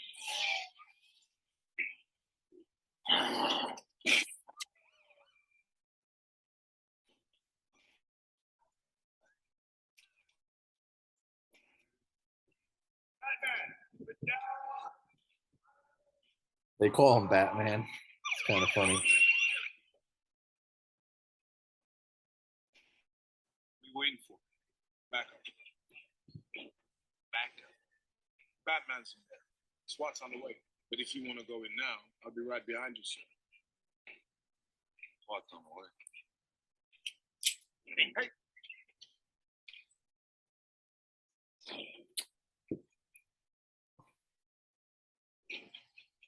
Yeah, this is a fucking cool scene too. Pull us back up. Love the SWAT stuff. They're gonna just it's a pure real key. I mean, that was a big thing for Dark Knight, but I could see it even in this movie. That level of realism, quote unquote.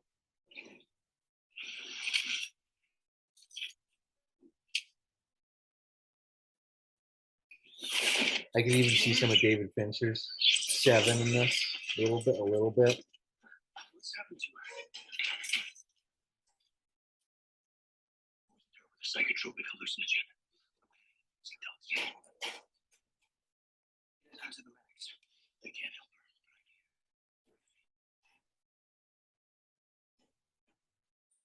Downstairs. Meet me in the alley on the narrow side. First time the Batman theme plays, I think. Crane's been smuggling his toxin hidden inside Falcone's drugs and dumping it into the water supply. What was he planning? I don't know. Was he working for Falcone? He went to someone else. Someone worse. I need to get her the antidote before the dam's. But the thing with this movie, I mean, it's what it is. It's very shot, reverse shot. The guy talks, next shot, the guy talking back. Yep, Batman theme.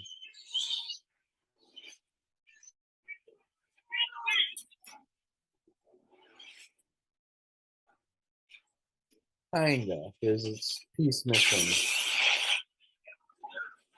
I think. Yeah, because you'll hear it.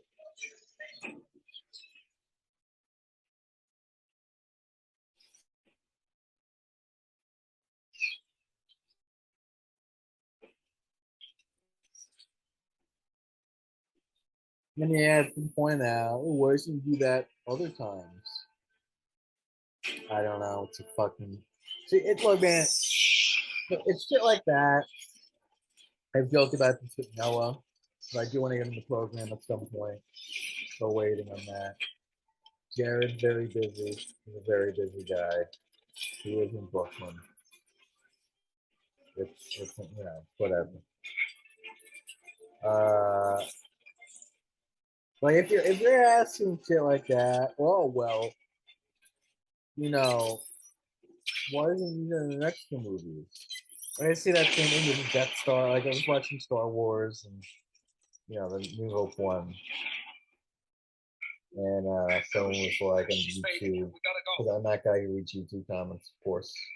I'll get my car. Someone pointed out, oh, you know, why is there only a few starfighters, TIE fighters? And that's how you know, all right, well, I think you're too old to be watching this movie, sir. I'm trying to watch them. Again, me, a 25-year-old man, watching, I guess I am a man, watching Batman talk to my computer alone. Says what it says, whatever, but, you know.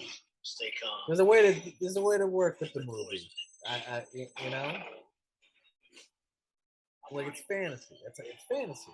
You don't need it to be realistic. It's not. You know, if you want realism, there's a whole range of stuff out there that is probably more age appropriate.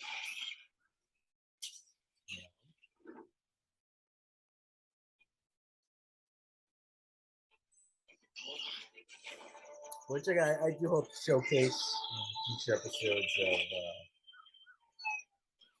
of the show. Oh yeah, this is a great action scene. I mean, it's probably the centerpiece of the movie, I'd say.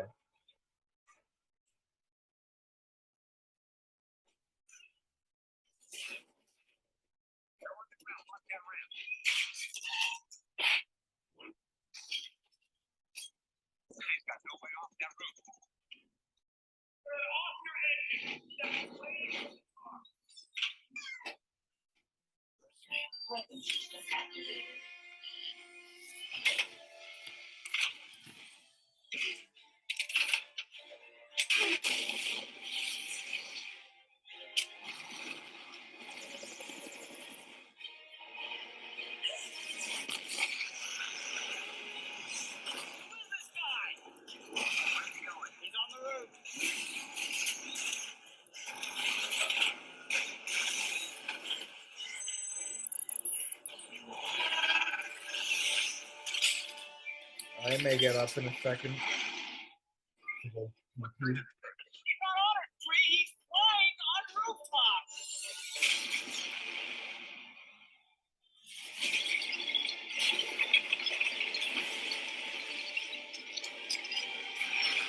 Love the theme.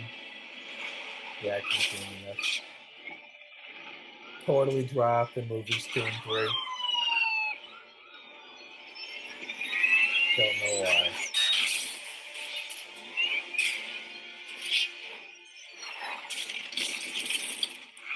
Like what is it?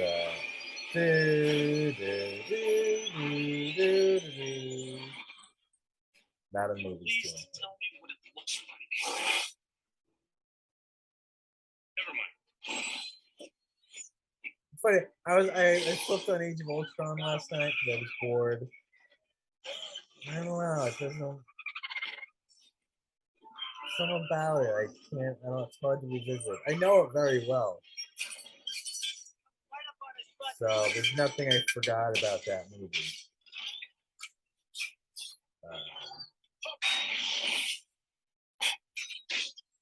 Yeah, I don't know. I'm having more fun with this. Oh, yeah, look, you get a whole conversation about why this is fun, watching shit blow up. That's actually why I found this out. It's very interesting. In Shakespeare's day, violence was looked down upon to show it on stage. You were seen as a weaker creative by doing that. Stay with me. For a weaker dramatist by showing violence. So it's why even then violence is seen as the realm of pulp fiction.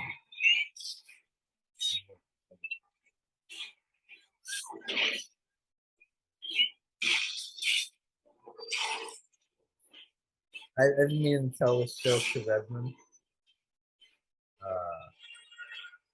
I'll tell him at some point. It'd be funny to rewrite The Godfather like a modern crime movie with like action sequences and obvious lines. Because there is, and I'll get into that when I do the commentary on that. That movie's so anti-modern Hollywood. And it'd be funny to showcase that by writing and how it'd be written today. Just, just all obvious anti-subtext and action scenes and, technically it'd be showing why the movie fucking works. What's so great about it? They put it all. They must have been at this for weeks. Government's entire water supply is last week. Why haven't we felt the effects? Must be a compound that has to be absorbed in the lungs.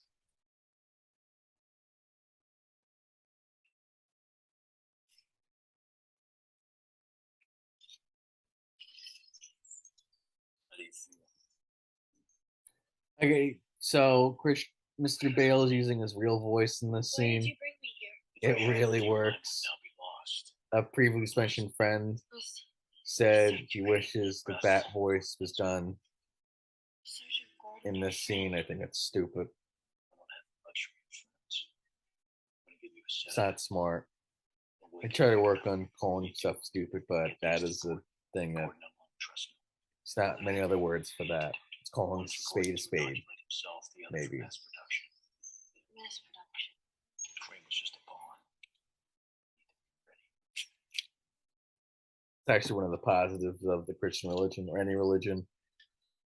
It does make you wanna not even in something as little as that. Oh, stupid. That is seen as not good. And work, it's good to work on that, I guess. Second scene where Alfred's pissed. Grand plan to say to the government. The only thing that stopped me from calling the men in white coats was when you said that it wasn't about truth. It's not. What would you call that? Yeah, second scene of Alfred confronting It's a miracle no one was killed. Didn't have time to observe the rules of the road. confronting Bruce. Or at the end of Act 3 now. Other one. I'm using this monster to help other people do Just That like was one of the only scenes that Thomas confronts Wayne, don't the be monster nervous. aspect of the persona, which again, most of these movies don't really deal with as much, It's Rachel. She was dying. which is She's interesting. downstairs sitting in the Well, we both get Rachel's. But what you're doing has to be beyond that. It can't be personal. You're just vigilante. Is Fox still here? Listen, we need to send these people away now. Those are Bruce Wayne's guests out there, sir. You have a name to Yeah, make. I love it. This is a great scene. It's not just your name, sir. The legacy of the It's your father. father's name. It's all that's left of him. There's a cool Arkham Knight trailer that the first trailer for that there's a release was about that.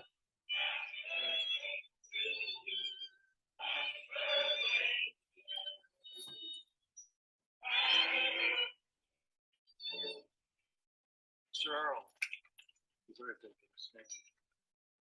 How'd the stock offering? Price is soaring. Who's buying? All kinds of funds and brokerages. It's a bit technical. Key thing is, the future is secure.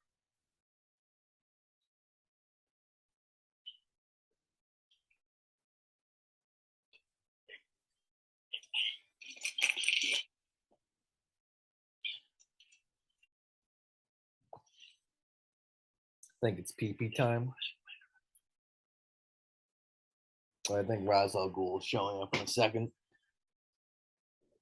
What was the Oh, the interrogation with what's his face, Crane. Who were you working for, Frank? It's too late. Can't stop me now.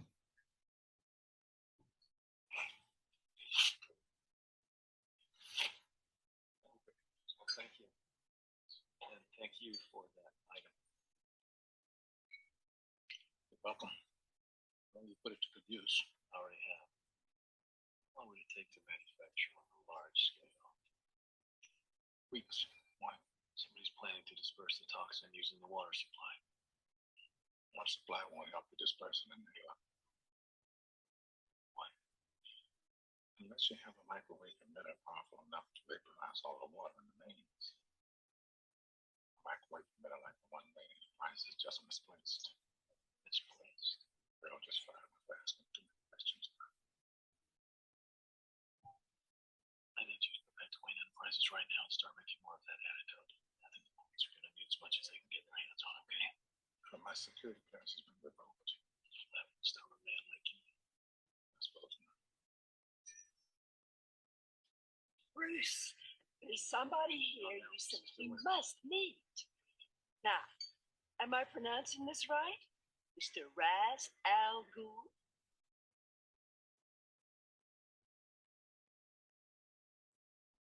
You're not Ra's al Ghul. Watched him die. But is Ra's al Ghul immortal? Are his methods supernatural? Or cheap parlor tricks that conceal your true identity? Surely a man who spends his nights scrambling up the rooftops of Gotham wouldn't begrudge you do what he does. Saved your life. Warned you about compassion. It's with me. Let these people go. So To explain the situation. Everyone? this is again a great scene. Everybody? I love the line where she was like, there's someone you must meet. Again, I don't it's scary, it's haunting. I don't know what it is. It just All of my booze. it's hard to put into words. Not really. The thing about being a Wayne that never short of a few freeloaders like yourselves to fill up your mansion with. So here's to you people. Thank you. I don't know. All you phonies, all of you two-faced friends, you sycophantic suck-ups. Yeah, it's a great Smile, fucking twist. And I use your influence in my own writing. I used it in that comic book I mentioned. Stop smiling. Oh, It's not a wow. joke. Please leave. I don't know how much I hope a thing comes out. I don't know. Death was born very far from the tree, Mr. Wright.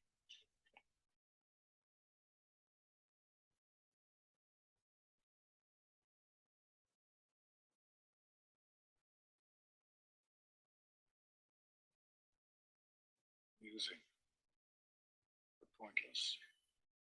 None of these people have longed to live. Your antics at the asylum force my hand. You know, what is he looking at? It was like he looks up, Bruce Wayne, and I don't know what the fuck that was. He's not a member of the League of Shadows. Of course not. There's a cool Hawks quote. Movies, 3 good scenes, no bad ones. Is an example of a scene where the whole movie sort of relies on this dialogue between ruthless justice and compassionate justice. The whole movie sort of relies on that scene. Gonna destroy millions of lives. Only a And so I don't know. That'd be a cool thing. Yeah, right. I've seen that recommended before a little bit, but This is not how when you're man writing a is supposed to thing, be. anything, The League of well, Shadows has been a champion. yeah, anything really. Write the most important part first. Write the part that sticks out in your head when you vision the movie or play or novel. Every time Write that out first and civilization build everything reaches around that. its decadence, we return Except for that kind of writer who outlines. I know Stephen King was not, Even more time. infamously. Don't know how the fuck he does that. I really don't. Infiltrated every level of its infrastructure.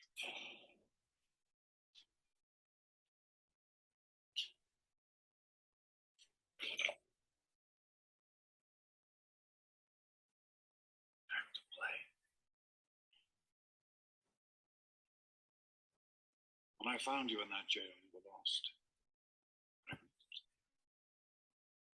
away your fear. Yeah, it's sort of. It's like this is a great moment where he's like, oh, what could have been? To you standing by my side, singing. I'll be standing where I belong. Between you and the people of Gotham.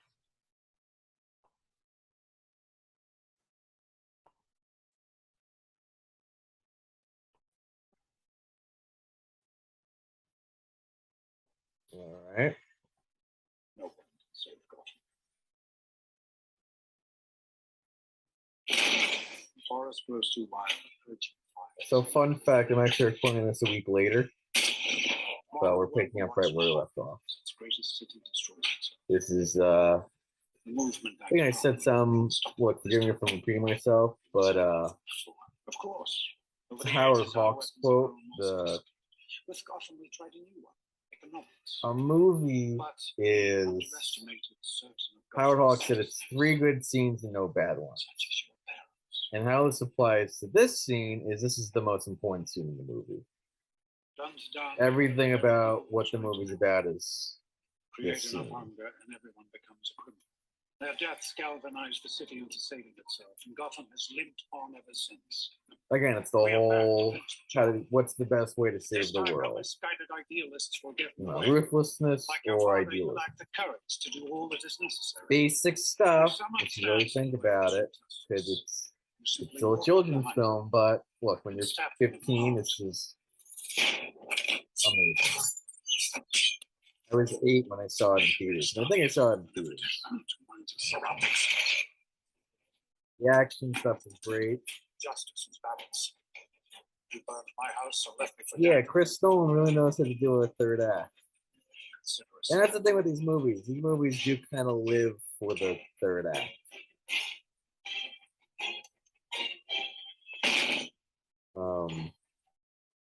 To the point where it's almost kind of like everything before this is leading to this third act, which isn't really the case. And, No one comes out. Sure. you know, some like Casablanca or The Searchers or whatever.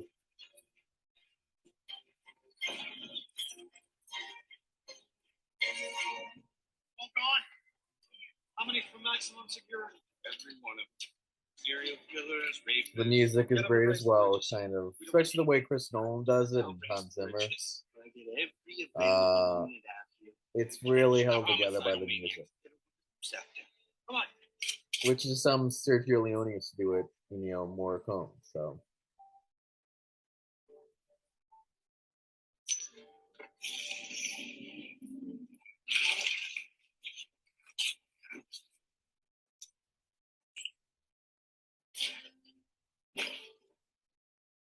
The funny is I kind of cooled on writing the fantasy novel since last week, so it was a bit outdated. You want to watch the movie, but whatever.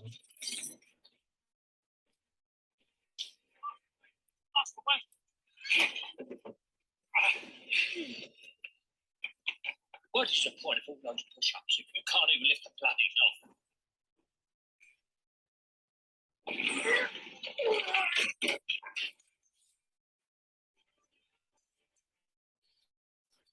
Which is amazing.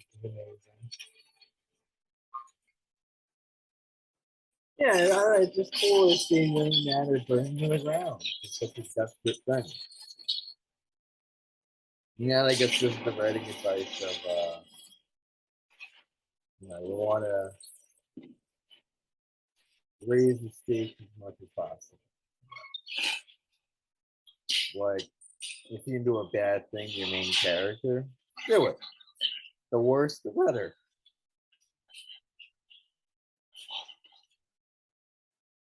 It's a direct challenge to the main character in the beliefs, so that's a great line. I mean, I don't know who. It's kind of weird to think someone. I guess because they know it so well, it's kind of weird to think someone did write it. So again, I don't know how much is Goyer and how much is Nolan, because this is an amazing scene.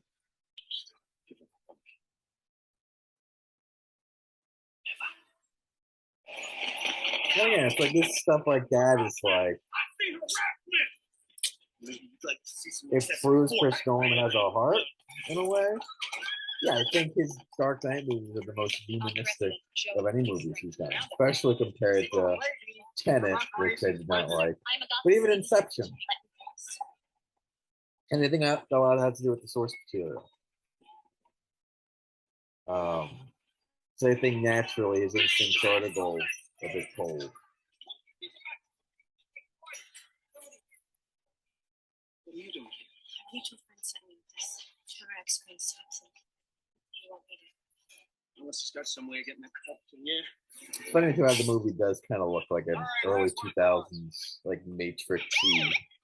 Like the color scheme is the same, especially in this part. Just black and like gray and green and brown. It's an aesthetic that's dropped in the next two. But it makes it look like Gotham, so.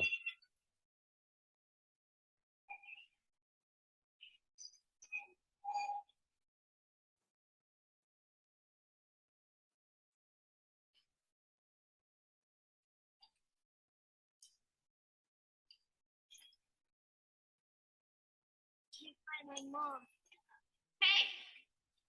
Hey!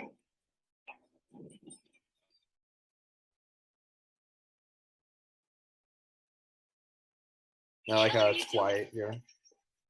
It's kind of cool. This guy's creepy a little bit, but point. And of course, Liam Neeson makes a fucking awesome villain. That's the MacGuffin. That's the thing the plot turns around. It's also why it's the weirdest scene in the movie is right in the middle when it just shows up in that boardroom meeting. Shows up, it's pretty obvious clunkiness. Being a clunkiness, this scene gets a lot of shit. There's obvious exposition, but again, look, it's a children's movie. If you're complaining about it as a 30-year-old, you just Searchers, Casablanca. Those are about George Stevens, who's a bit of a forgotten director. Another great movie. He made a movie called Giant. It's like a 3.5-hour drama. So that's even like Michael Clayton. I mean, I'll be watching The Master soon. Those are like age appropriate films.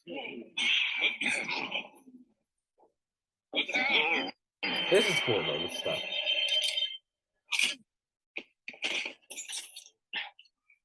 I was joking with Noah about a sketch where the age appropriate, like the remote block is kind of.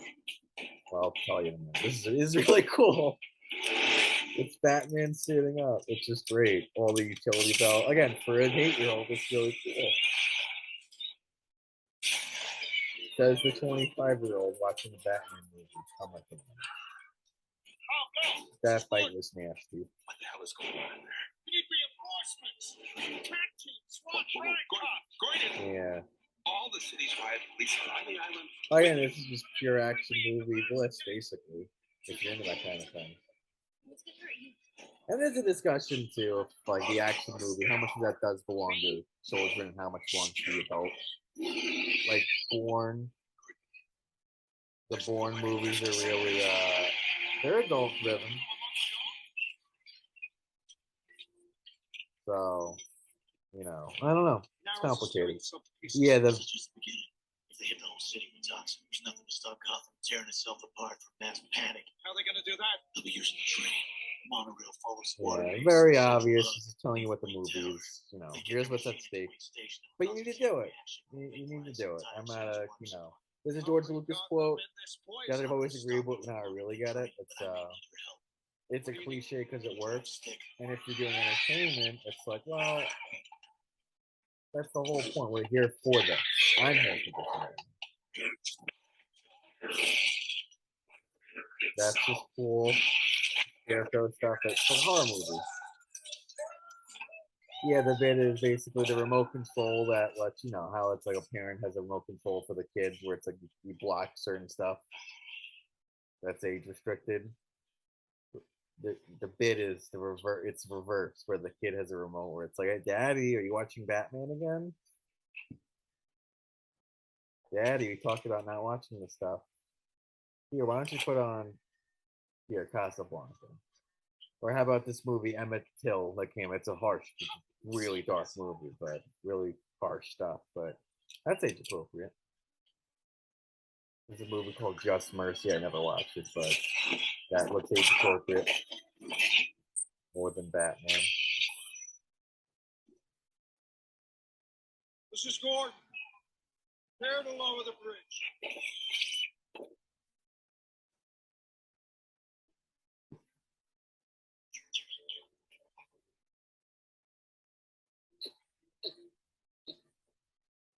This is a really cool scene. Yeah, it's the heart of the movie. If you die, at least tell me your name.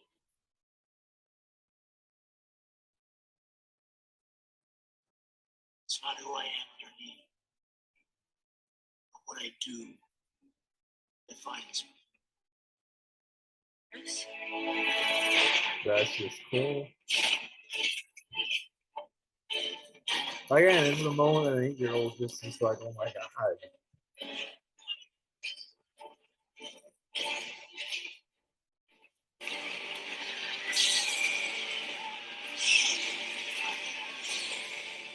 I do think Rachel Dawes is a pretty good character in this movie. That scene works because there's that connection between the two. So. Well, she might kind of be part of why the movie doesn't. She's not in the comics, and that might be why it feels separate from the comics. These movies. That mask looks cool. I love the ninja stuff. As you wish. That's just amazing little gag.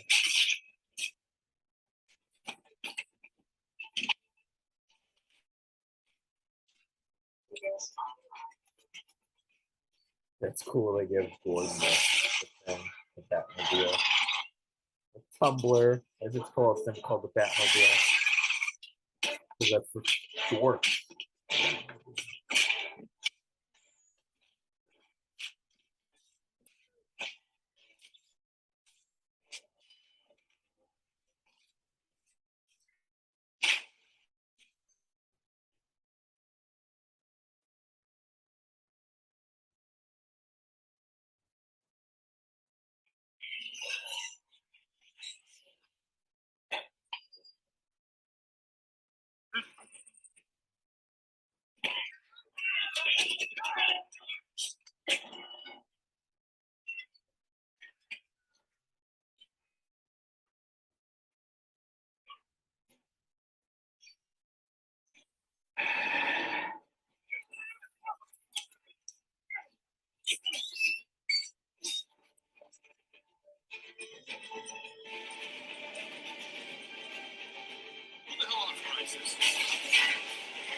cool. This cool stuff. This is actually kind of what the movie has in common with Indiana Jones, the way the action is directed. Like, yeah, there's a lot of Tony Scott, I recently realized, in these movies. In all of Nolan's action stuff. Which is interesting. Which is relevant to Top Gun 2 came out.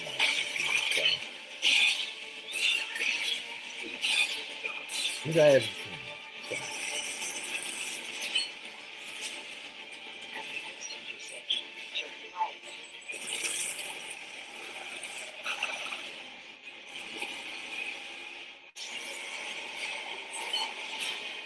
Yeah, this is a great action cue coming up, music-wise.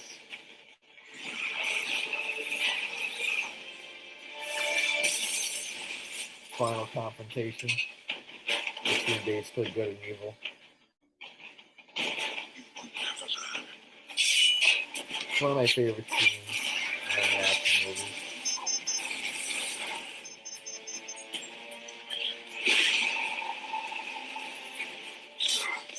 Familiar, don't you have anything new? How about this?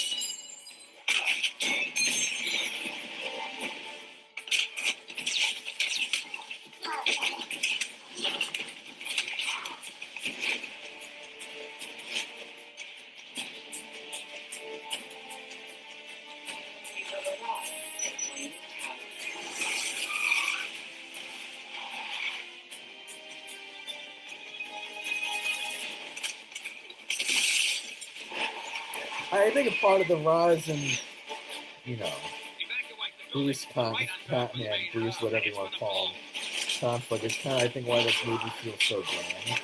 It's a really grand topic. It's sort of, it's not, you know, it's not just I want to rob a bank or whatever. It's a big topic of topic, so I think that's kind of why it feels so big. Especially compared to other action movies that aren't, especially that aren't superhero stuff. Yeah, I think Chris does a good job with directing the action-wise stuff.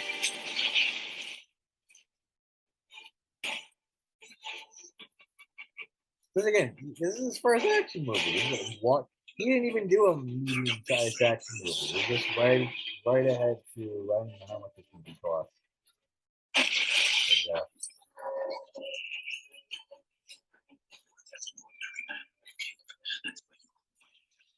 But, yeah, just a great. I love that line. The Joss Whedon pitched the Batman movie, by the way. That's on Wikipedia. It is a great music, great scene. Great action cue.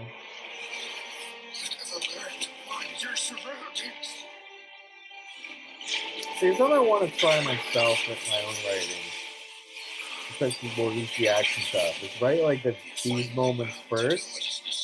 Because I don't know, it's the most fun part, so why not? That's just great line. Yeah, this stuff is burning my fucking head, so this must be the 1,000th time I'm seeing this.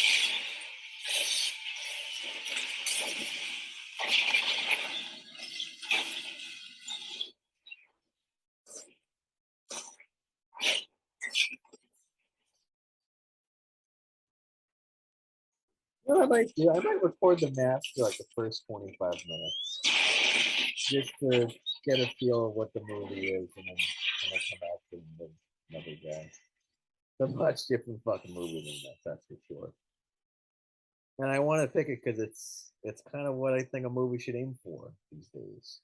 So.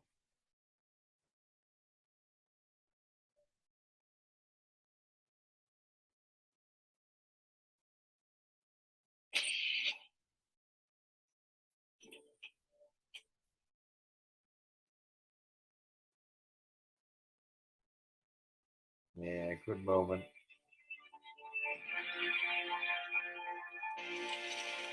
Very cool. The meeting's already started. This is a funny scene.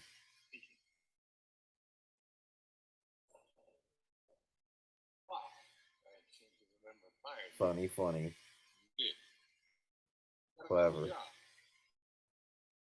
Yours. His authority. That man may have made the front page, but Bruce Wayne got Bruce page 8. Yeah, it's amusing that they blamed it on the house burning down on him being a drunken asshole. Bruce Wayne, what makes you think you can decide who's running Wayne Enterprises? In fact, what are you talking about? The company went public a week ago, and I bought most of the shares. Various charitable foundations, trusts, and so forth. Look, it's all a bit technical. The important thing is that my company's future is secure. Right, Mr. Fox? Right, you are, Mr. Wayne. Didn't you get the memo?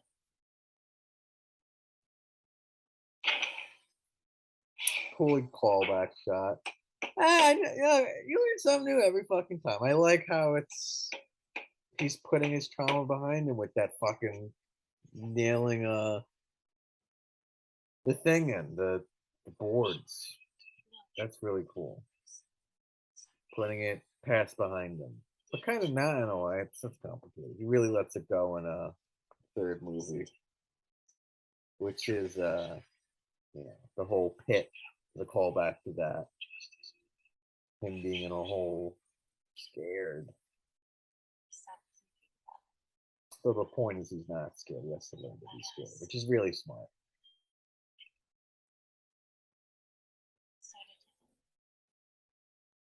This is a cool scene too. The payoff. What's funny, this is a connection to stuff like The Searchers. It's basically, I forget what TV Tropes calls it, which is an amazing website for any writer. They call it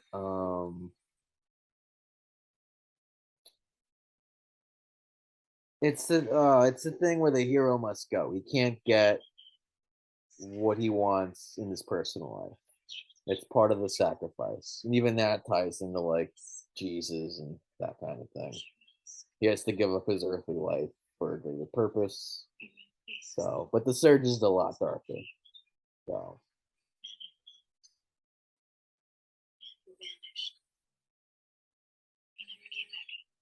See, and I disagree with that. This is Bruce Wayne you're looking at. This is his best form, his truest form.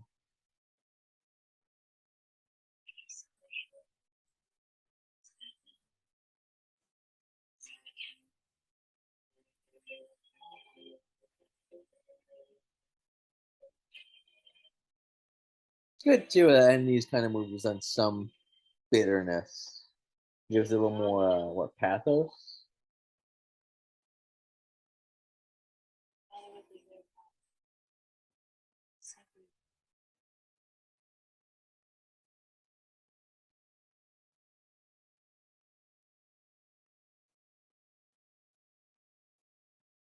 It's funny too. She just would go like, "It's just a little crazy that you're fucking people up in a bat suit," but when it's a children's movie, and I guess this is a great callback. The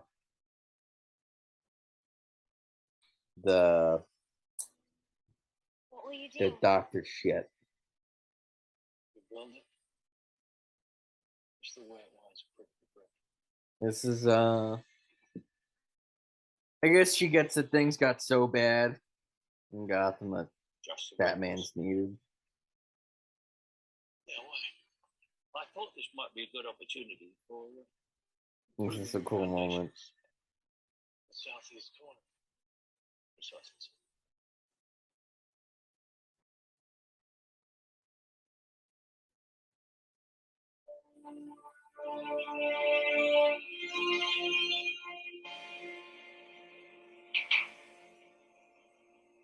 Nice. I couldn't find any mob bosses. Oh, it's Lieutenant now. Who really started something? Red cops running scared. Hope in the streets. What? Narrow is lost. Well, they still haven't picked up Crane or half the inmates of Arkham free. You will. We can't bring nothing back. What about escalation? Escalation. We start carrying semi-automatics, they buy automatics. We start wearing Kevlar. This is a great scene. They buy armor And it teases the theme of Dark Knight, which is escalation, as Chris Nolan has said before. Great moment coming up. Armed robbery, double homicide. Taste for the theatrical, like you. Waves a calling card.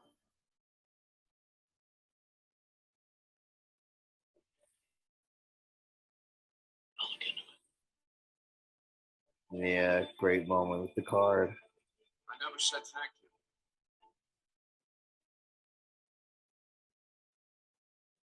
you. Yeah.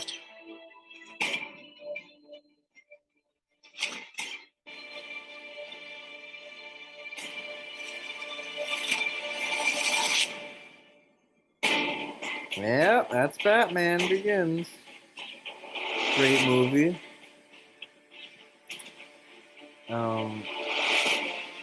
Does the world need it? That's its own question. So Goyer is credited with the story only. Like it's his story, I guess. That's interesting. I guess Chris Nolan just let him do what he does. I don't know.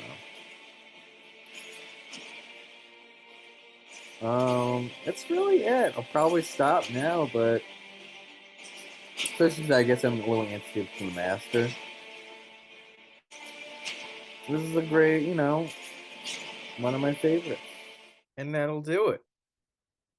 Thanks for tuning in to this episode of the show, of our movie commentary series. That I'll just keep doing and doing and doing, and the series makes it sound like it's going to end. And I don't think it will. I mean, the point is to keep going indefinitely. So we'll see what's next. I don't do this planned, so whatever's next is next. And that's it. Thanks for tuning in, and